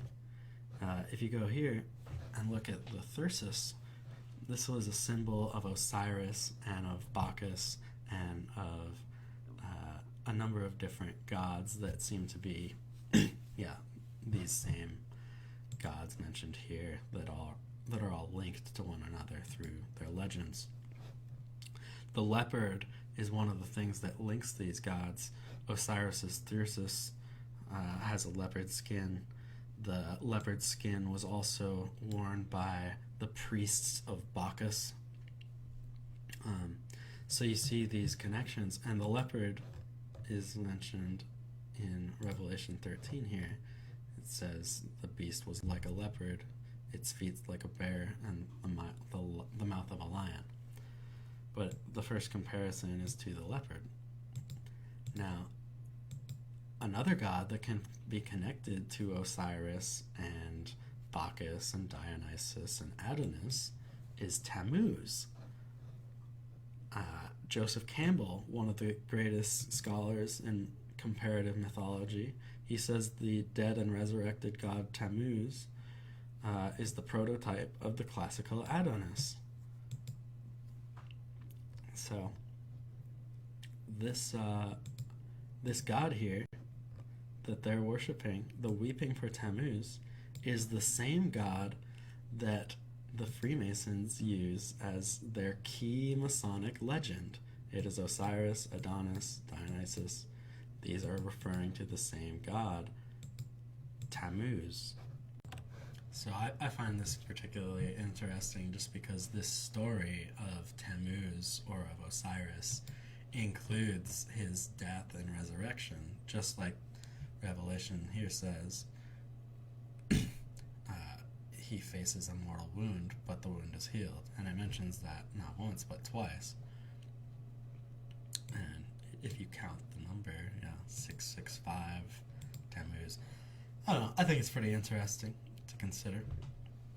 But if you go to Masonic legends, some of them will connect Nimrod to this god, Tammuz or Osiris.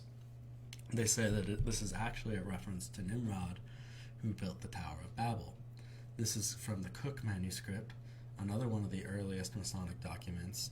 And it's not just this one. I believe like 5 of the earliest Masonic documents we have all talk about Nimrod and the Tower of Babel as an origin for Masonry.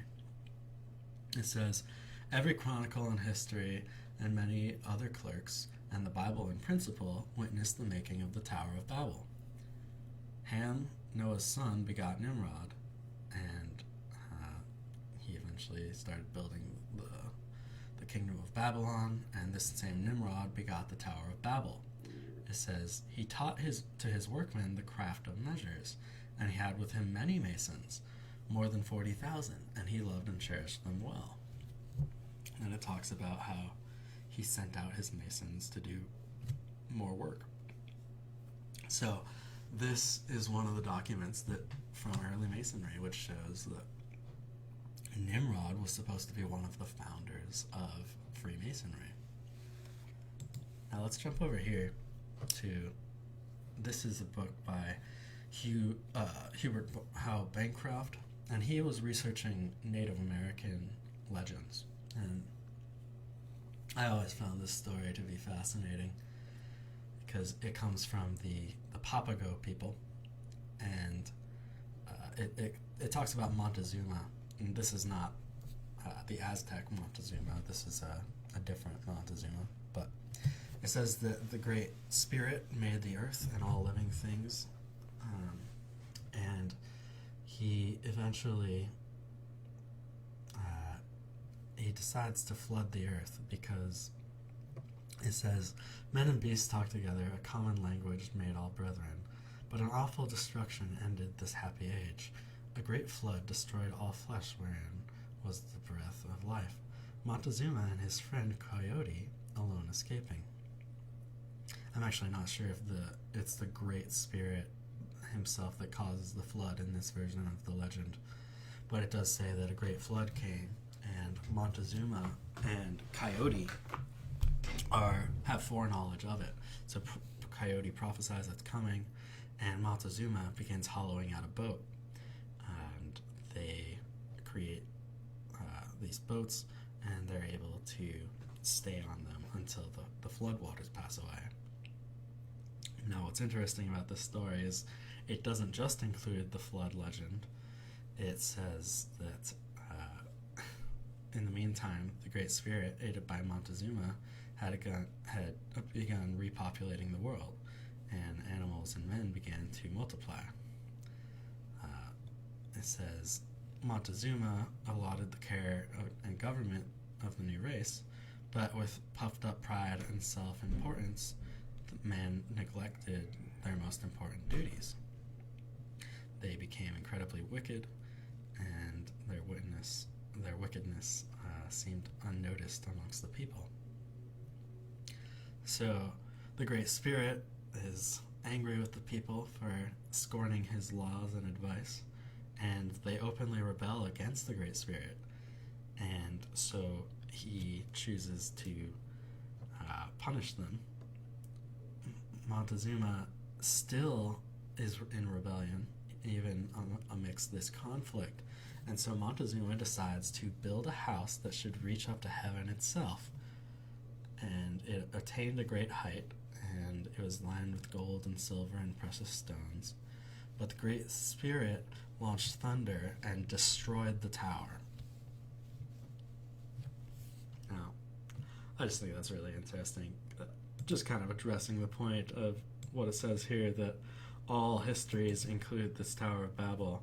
The legend does exist all around the world, and you've got different versions of the same story in cultures that, according to conventional wisdom, are supposed to be entirely disconnected, and yet they have stories that are so similar to one another. I find it fascinating. Now let's take a look here. This is a poster that was created by, here you can zoom up on this. It's the Council of Europe who made this poster, and this was about 10 years ago, I believe. And it says, Europe, many tongues, one voice. There's a construction of what's clearly the Tower of Babel. It's actually based off of an old painting. It's very clear that that's what they're referencing. Many tongues, one voice is also a reference to that story. And it's got a bunch of upside down pentagrams around it. I mean, and this is the Council of Europe. Just interesting to see the symbolism that they chose to use to represent what it is they're going after. But let's go back into the Masonic symbolism now, and let's try to understand what is the lost word of Freemasonry. That lost word that came from Hiram Abiff. So this is another book by a Freemason. This guy was actually only a 32nd degree Mason, so he was clearly quite a fucking loser. The other guys we've been looking at are all 33rd degree, so this guy, J.D. Buck, bit of a loser. But he said, this is actually quoting Albert Pike, it's Pike's Legenda. He says, what is most worth knowing in Masonry is never openly taught. The symbols are displayed, but they are mute. It is by hints only, and these least noticeable and apparently insignificant, that the initiate is put upon the track of the hidden secret. It was never intended that the mass of nations should know the meaning of the blue degrees, and no pains were spared to conceal that meaning. I mean, if you're a Freemason, and you're just low level, you're being abused by your leadership. They're intentionally lying to you and manipulating you. It's get out of it. It's a horrible cult that you're a part of. So anyway, J.D. Buck says here, there is, however, a consistent meaning for the term word. The meaning was and is an instruction. So it's not a secret code word that they're talking about. They're talking about the instruction. At the time they're referred to and prior thereto, the Great School was the source from which the exoteric school of Masonry received the word of instruction in the secret spiritual knowledge of the ages. The widow's son was specially chosen and prepared by the Great School, the Great White Lodge, the Brotherhood of Light, to become the spiritual mentor and supreme Grand Master of the Exoteric Lodge when the temple was completed. I hate reading their shit. It doesn't make much sense unless you know what they're talking about, and it's painful to try to figure out what they're talking about. But that's why I'm doing this here for you guys. Now, this Great White Lodge that he just mentioned was also mentioned in Foster Bailey's book as being the top of Freemasonry. So what is the Great White Lodge? We're going to go full on weird. if it hasn't been weird enough, it's gonna get extremely weird here. So this comes from Manly P. Hall, who was, again, one of the most important Masonic writers out there in history. And he is actually in this text explaining Helena Blavatsky's work, The Secret Doctrine. And this again shows you the connection between the New Age Theosophy and the Freemasons. So this is Manly P. Hall. He says she wrote a number of books, of which The Secret Doctrine and Isis Unveiled are the most important. She also edited a magazine called Lucifer.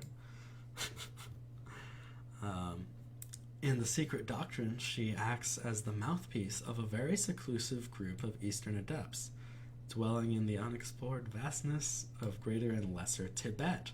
There's Tibet again, just like the Nazis, referring to these ancient legends of Tibet.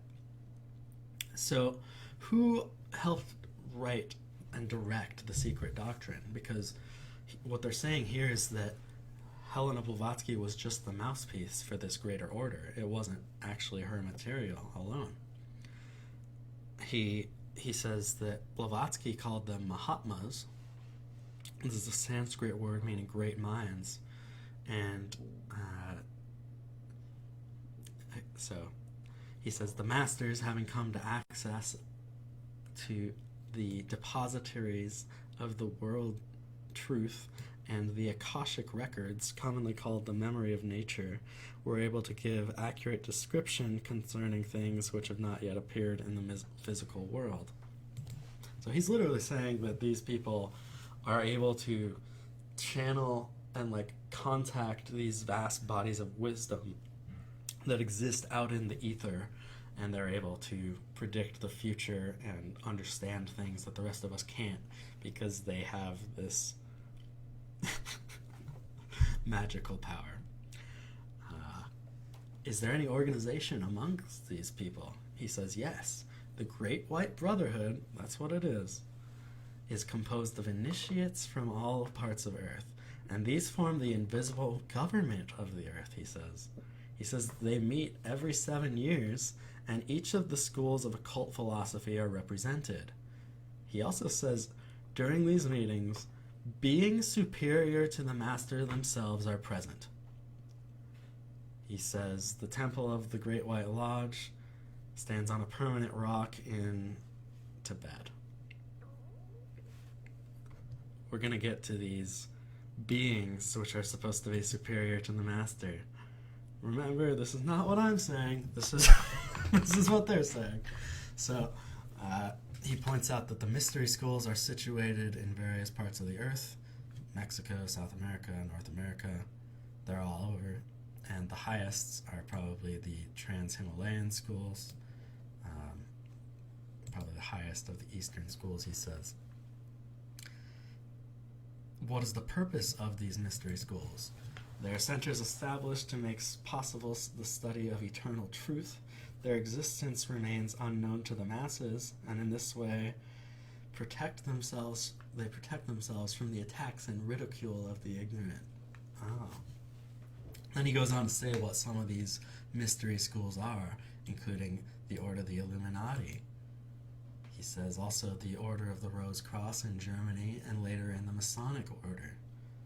These mystery schools are established for the redemption of the race, which being too ignorant to know its own needs, is first guided through its childhood by the gods, and then instructed by the adepts so that it may learn to take care of itself. Okay, that's pretty weird. So what are these beings that they're talking about? Let me show you this last piece of evidence that shows you the connection between Masons and Theosophy. This is Helena Blavatsky was basically made an honorary Freemason. One of the men who helped do that was John Yarker, who was the source of one of the books that we looked at earlier. Yeah, we don't need to go through all that. Basically, they made her an honorary Freemason. Now so let's get to the magic and the beings that the Masons claim to contact, and Helena Blavatsky claimed to contact. This is another one of Manly P. Hall's book. Manly P. Hall's book. It's called The Secret Teaching of All Ages. Now, in this section, he talks about magic, and he says, ceremonial magic is the art of invoking and controlling spirits by scientific application of a certain formula.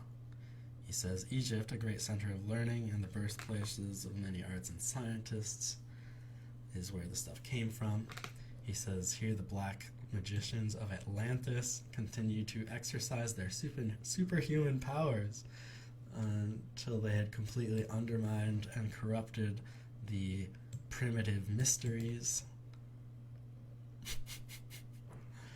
Here's the theory and practice of black magic.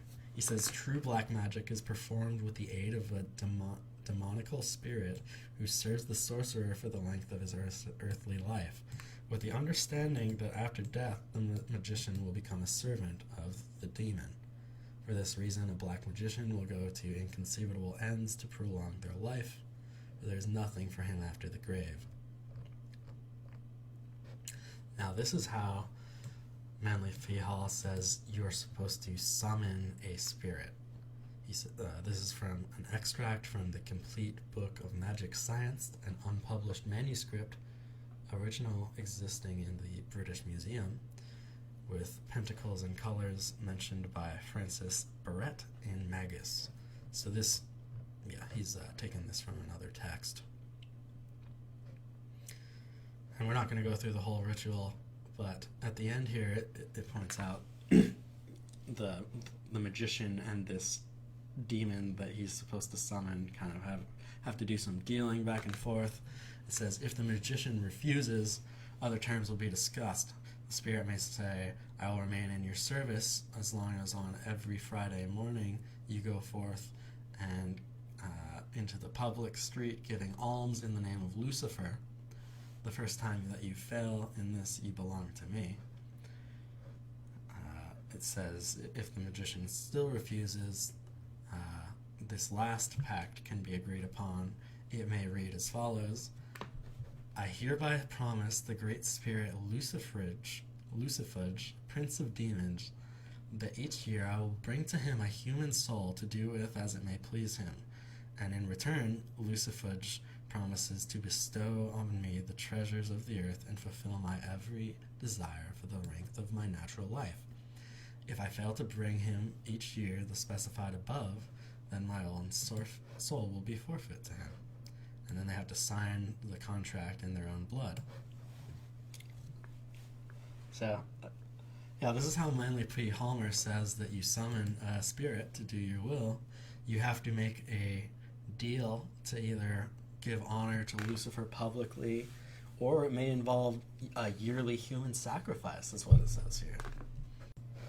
So let's look at another text here that comes from Aleister Crowley, and speaking of the same thing, magic in theory and practice. He says, for the highest spiritual working, one must choose accordingly that victim which contains the greatest and purest force. A male child of perfect innocence and high intelligence is the most satisfactory and suitable victim. It says, for nearly all purposes, human sacrifice is best. The truly great musician will be able to use his own blood, or possibly that of a disciple, without sacrificing the life. But it suggests that human sacrifice is the most efficient means. There is a magical operation of maximum importance, the initiation of a new aeon, or a new age. When it becomes necessary to utter a word, the whole planet must be bathed in blood before man is ready to accept the law of Thelma. The great war must be fought. This bloody sacrifice is the critical point of the world ceremony of the proclamation of Horus, the crowned and conquering child, as Lord of the Aeon. Now, some people argue that if you look at even some of the footnotes here, or different versions of this text, they actually include notes right in the text, making it very hard to read, because they're trying to say that this doesn't say what it clearly says. They try to argue that Crowley's not talking about what he's talking about here, and that he's actually talking about masturbation. They say that when he refers to human sacrifice, he's talking about masturbation. I don't think that you could possibly get that reading out of the text unless you're looking at it with these notes in the text trying to convince you that that's what it's really talking about. But I am aware of those claims. Now, Aleister Crowley is one of these people who claimed to be in contact with higher spiritual beings. And he actually drew one of these beings for us. He called it Lamb, and this is what it looked like. It may look familiar to you because it looks very much like an alien gray. It's got a giant, oversized head and a smaller body, and yeah, it's very interesting. And if you consider the origin of the alien gray, it seems like it came from an H.G. Wells science fiction story. Many of Wells' stories were considering, when it's called, he was one of the creators of science fiction, and so he was actually contemplating potential futures for man and society in his writings. Wells was wondering a lot about evolution and what mankind would become in the distant future. And so Wells created one of his earlier short stories was called The Man of Year Million, and it included these weird looking people. These are supposed to be humans that he drew that he believes mankind will evolve into. Wells speculated, and even now in the process, that man is even now in the process of evolving into something unrecognizable. We're losing our ape traits and becoming more smoother with a larger brain, and he said that potentially in the future he thinks maybe we will just be floating in these pools of nutritive liquid, and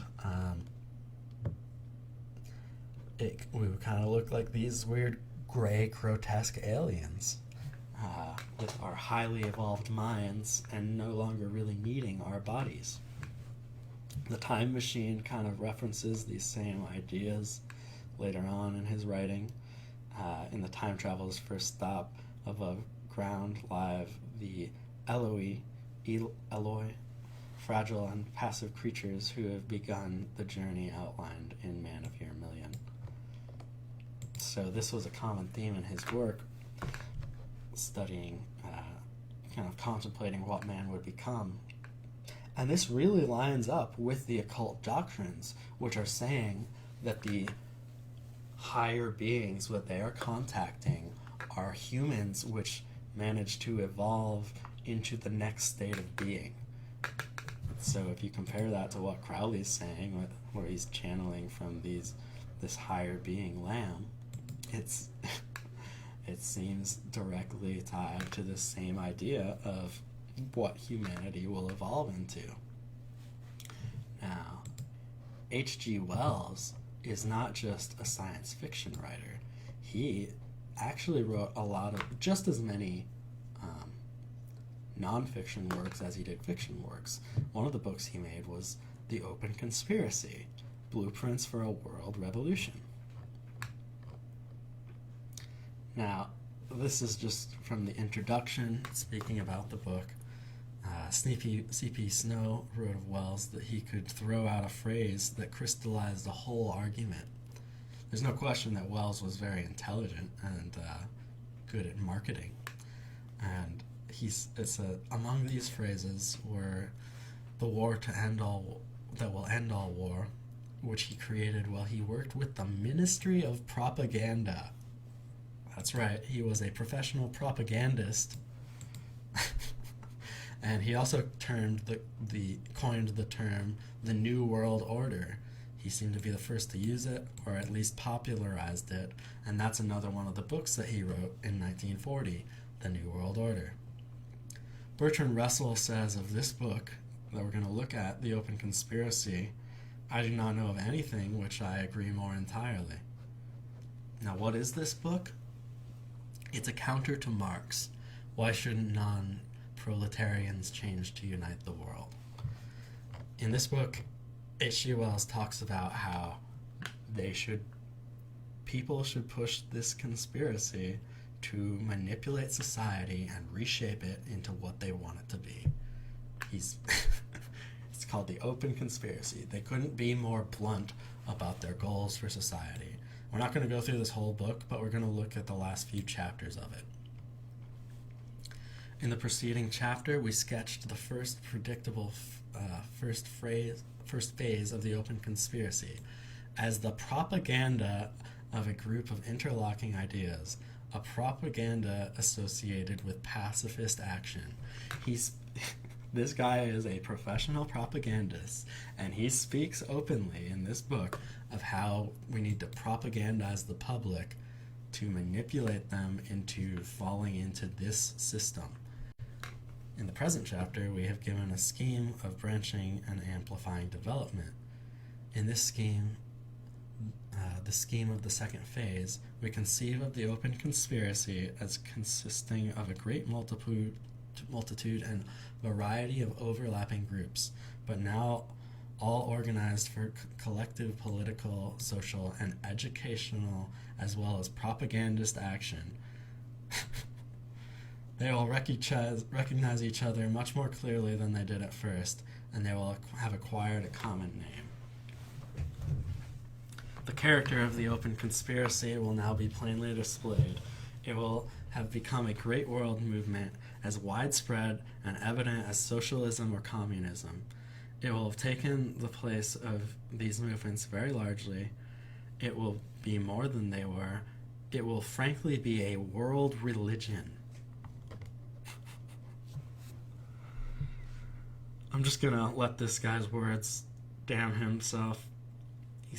He says, if a population in some area of high civilization attempts to restrict, increase, organize its economic life based on methods of maximum individual productivity, and impose order and beauty upon its territory, that region will become irresistibly attractive to any adjacent festering mass of low-grade, highly reproductive population.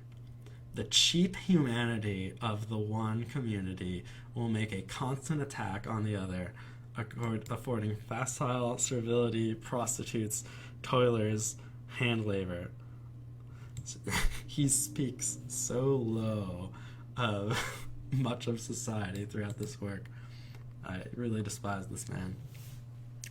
The Open Conspiracy is a natural inheritor of socialist and communist enthusiasms.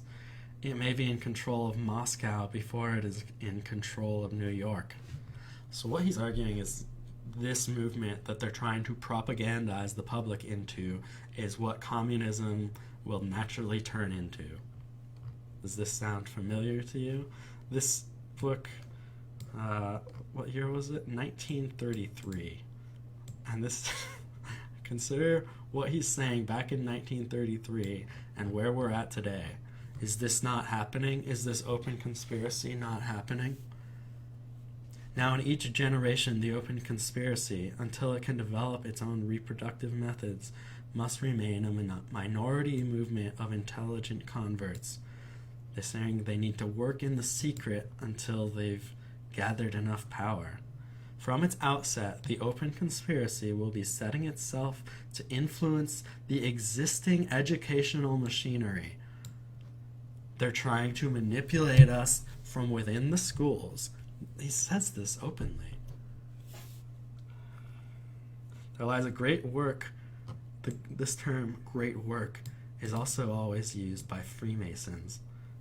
They speak of the great work. There lies a great work for various groups of the Open Conspiracy.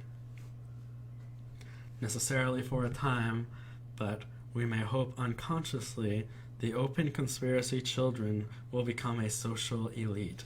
So they figure if they can teach the children to accept their radical ideas, that they can take over society through future generations.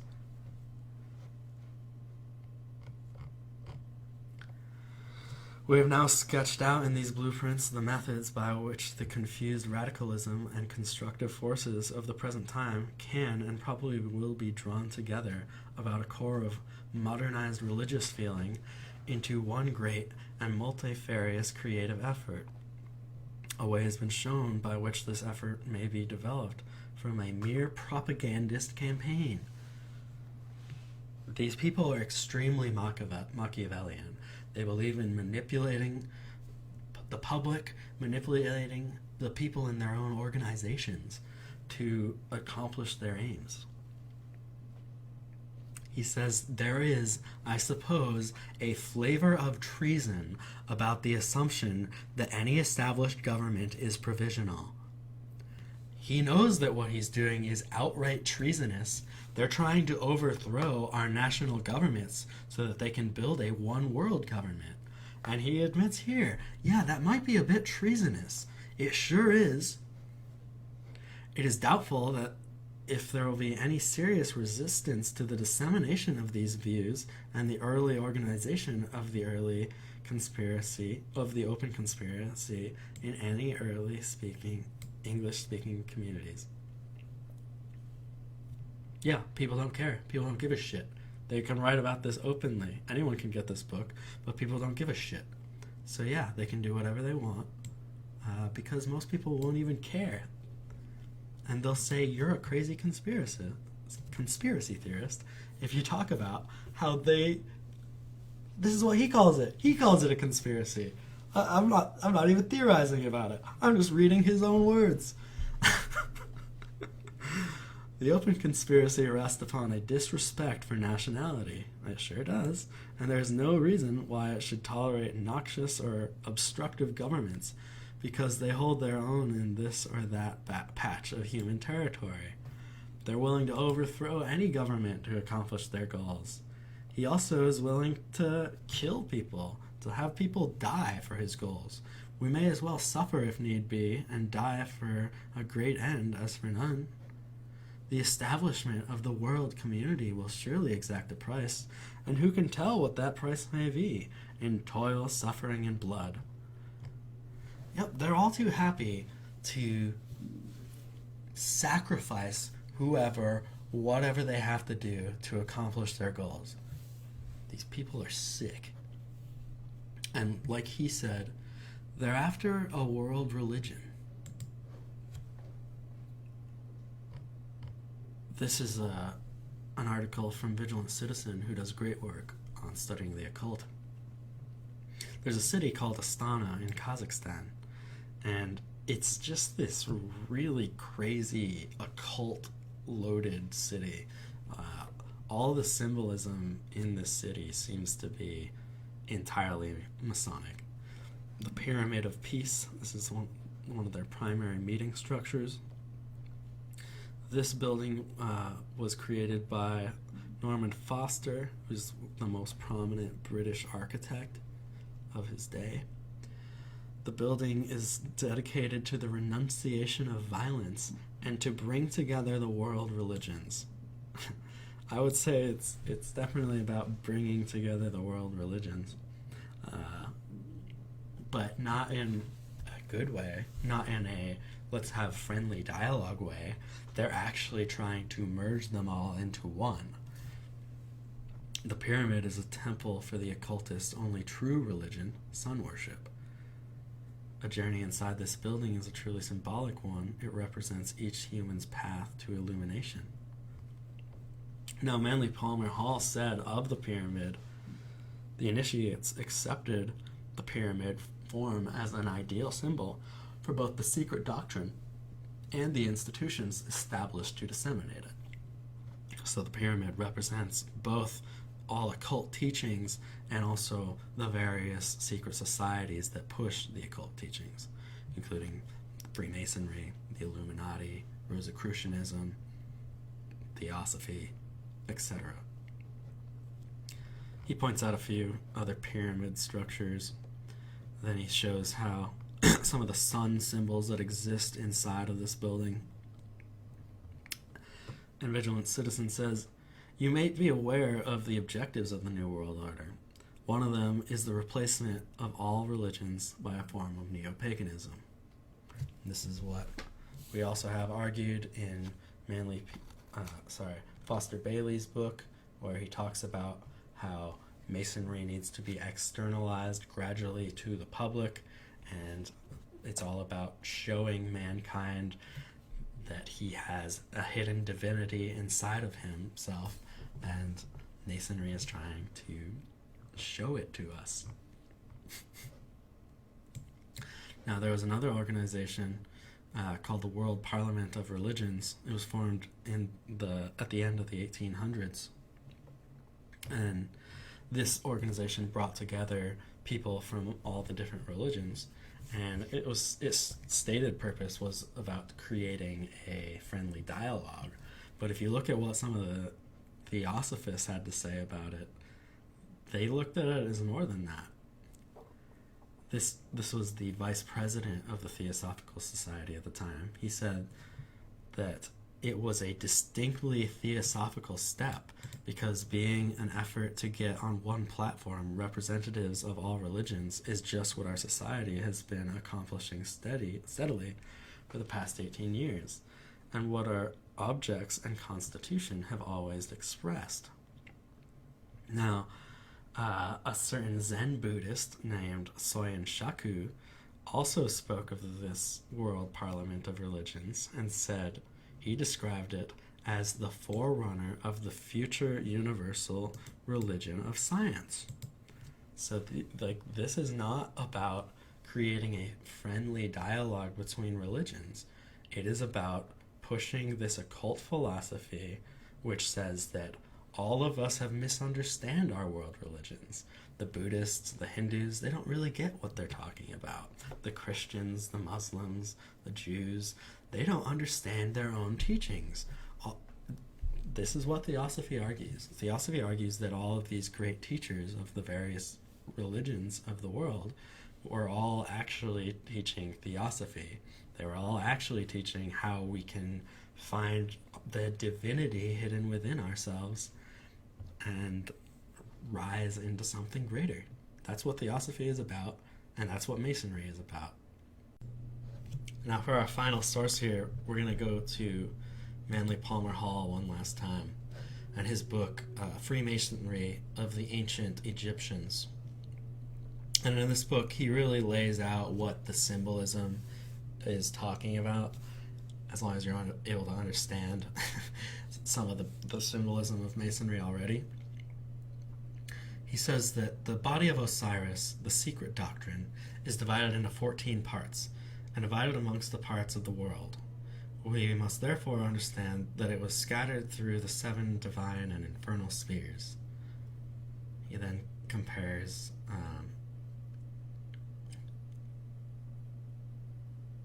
he says Bacchus was torn into 7 pieces by the Titans, and compares these stories, saying that they're one and the same. He says that the parts of Osiris were scattered so hopelessly that ambitious Typhon felt his authority to be secure at last. He says that the mystery schools existed in the dark retreats of Sufi Islam, amongst the Jews as the Kabbalism, amongst the Greeks through the mysteries of the Eleusinian mysteries. There were Indian neophytes. He says that the Middle Age alchemists and the Illuminati and the Rosicrucians, these are all secret societies that together are Isis, still searching for the members of her Lord. So he's saying that these secret societies form the mystery schools. He says that there are 13 of them, and that the last missing piece is the lost penis of Osiris. Now, jumping to this bill one last time, if you look at that pyramid, there are 72 bricks in it, I mentioned before, but there's 13 layers of the pyramid, and then you have the top layer being the eye. So you've got 14 layers, but one of them is disconnected, and that is a reference to the lost penis of Osiris. He says, the Egyptian allegory tells us that the phallus of Osiris was swallowed by a fish. He says the phallus is the lost word, which is not discovered, but for which a golden replica is substituted. Isis, by thus modeling and reproducing the missing member of Osiris, gives the body of the god the appearance of completeness, but the life power is not there. So, the true power of the Illuminati will not be complete until the lost penis of Osiris has been found. It'd be funnier if they weren't so evil, but I guess it's still pretty funny, isn't it? We can apply this analogy to the great modern system of initiation, Freemasonry, which has certainly perpetuated at least the outer form of the ancient rites. Freemasonry as an institution is Isis, the mother of mysteries, from whom the dark womb of the initiates are born. He says, thus, all the adepts, by virtue of their participation in the rites, are figuratively, at least, sons of Isis, as Isis is the widow, seeking to restore her lord. So when Masons are called sons of the widow, this is not a reference to Hiram and Abiff, it is a reference to the deeper symbolism of Isis and Osiris. It says, in the Egyptian rites, Horus is the savior avenger, son of Isis, conceived by magic after the brutal murder of Osiris. It says, Freemasons are Horai, they are the eye of Osiris, whose body therefore is made up of eyes. Each initiate is a Horus. It says, the great purposes of the Osirian rite are thus revealed in the uninspected clarity. The Hershesti are philosophically opposed to the reign of ambition. It is their duty to reestablish the golden age when wisdom personified as Osiris shall dictate the whole course of human procedure. By virtue of their royal purpose, accomplish the consummation of the great work. The missing word will be found, and the golden substitute will be replaced as promised in the ancient rite.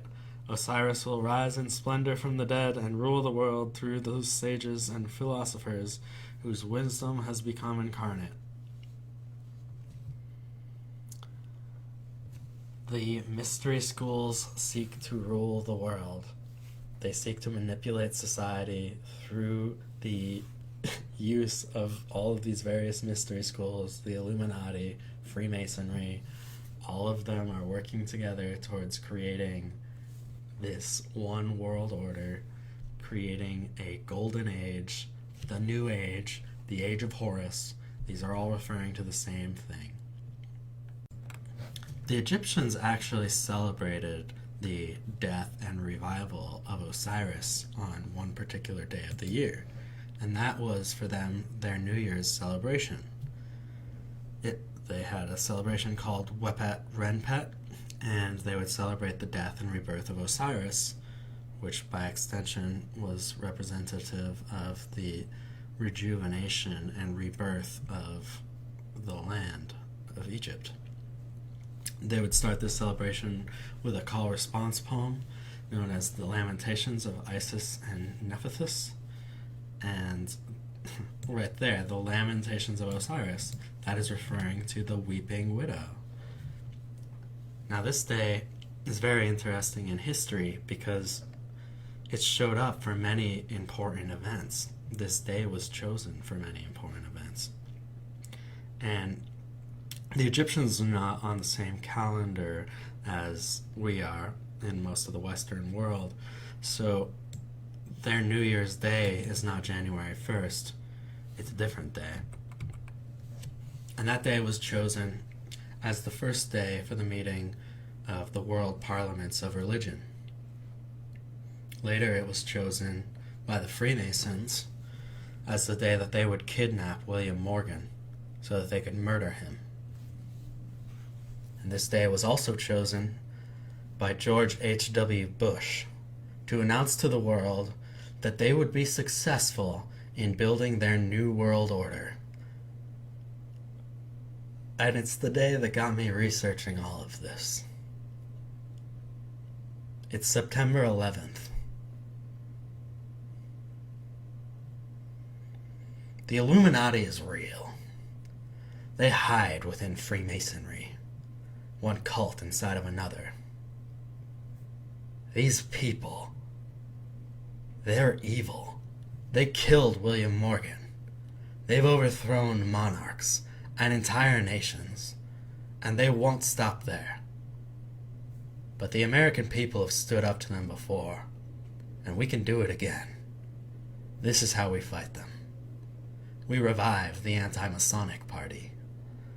No more cults. No more secret societies.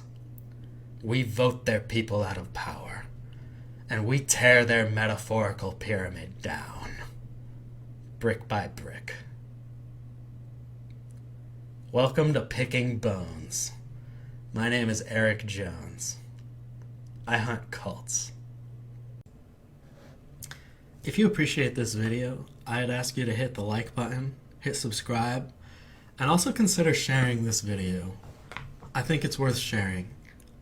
I worked for about 6 months putting this together, and this is what I want to do full time. This is what I'm good at. So you could also consider sending me a small donation or whatever you can. I'd truly appreciate it. I've included my PayPal links down below, and I've also listed my social media links. I intend to start doing this full time from here on out. I will produce content regardless of how successful this video is. This is what I want to do. So you can expect new videos every week. They'll probably be a bit more focused than this video. I was really trying to show how a lot of things connect here, but I think I'll be able to pump out content a lot faster and easier if I'm just focusing on one subject at a time. So that's what you can expect out of this channel. I really appreciate you watching. It means the world to me. So, thank you so much, and I hope to see you again.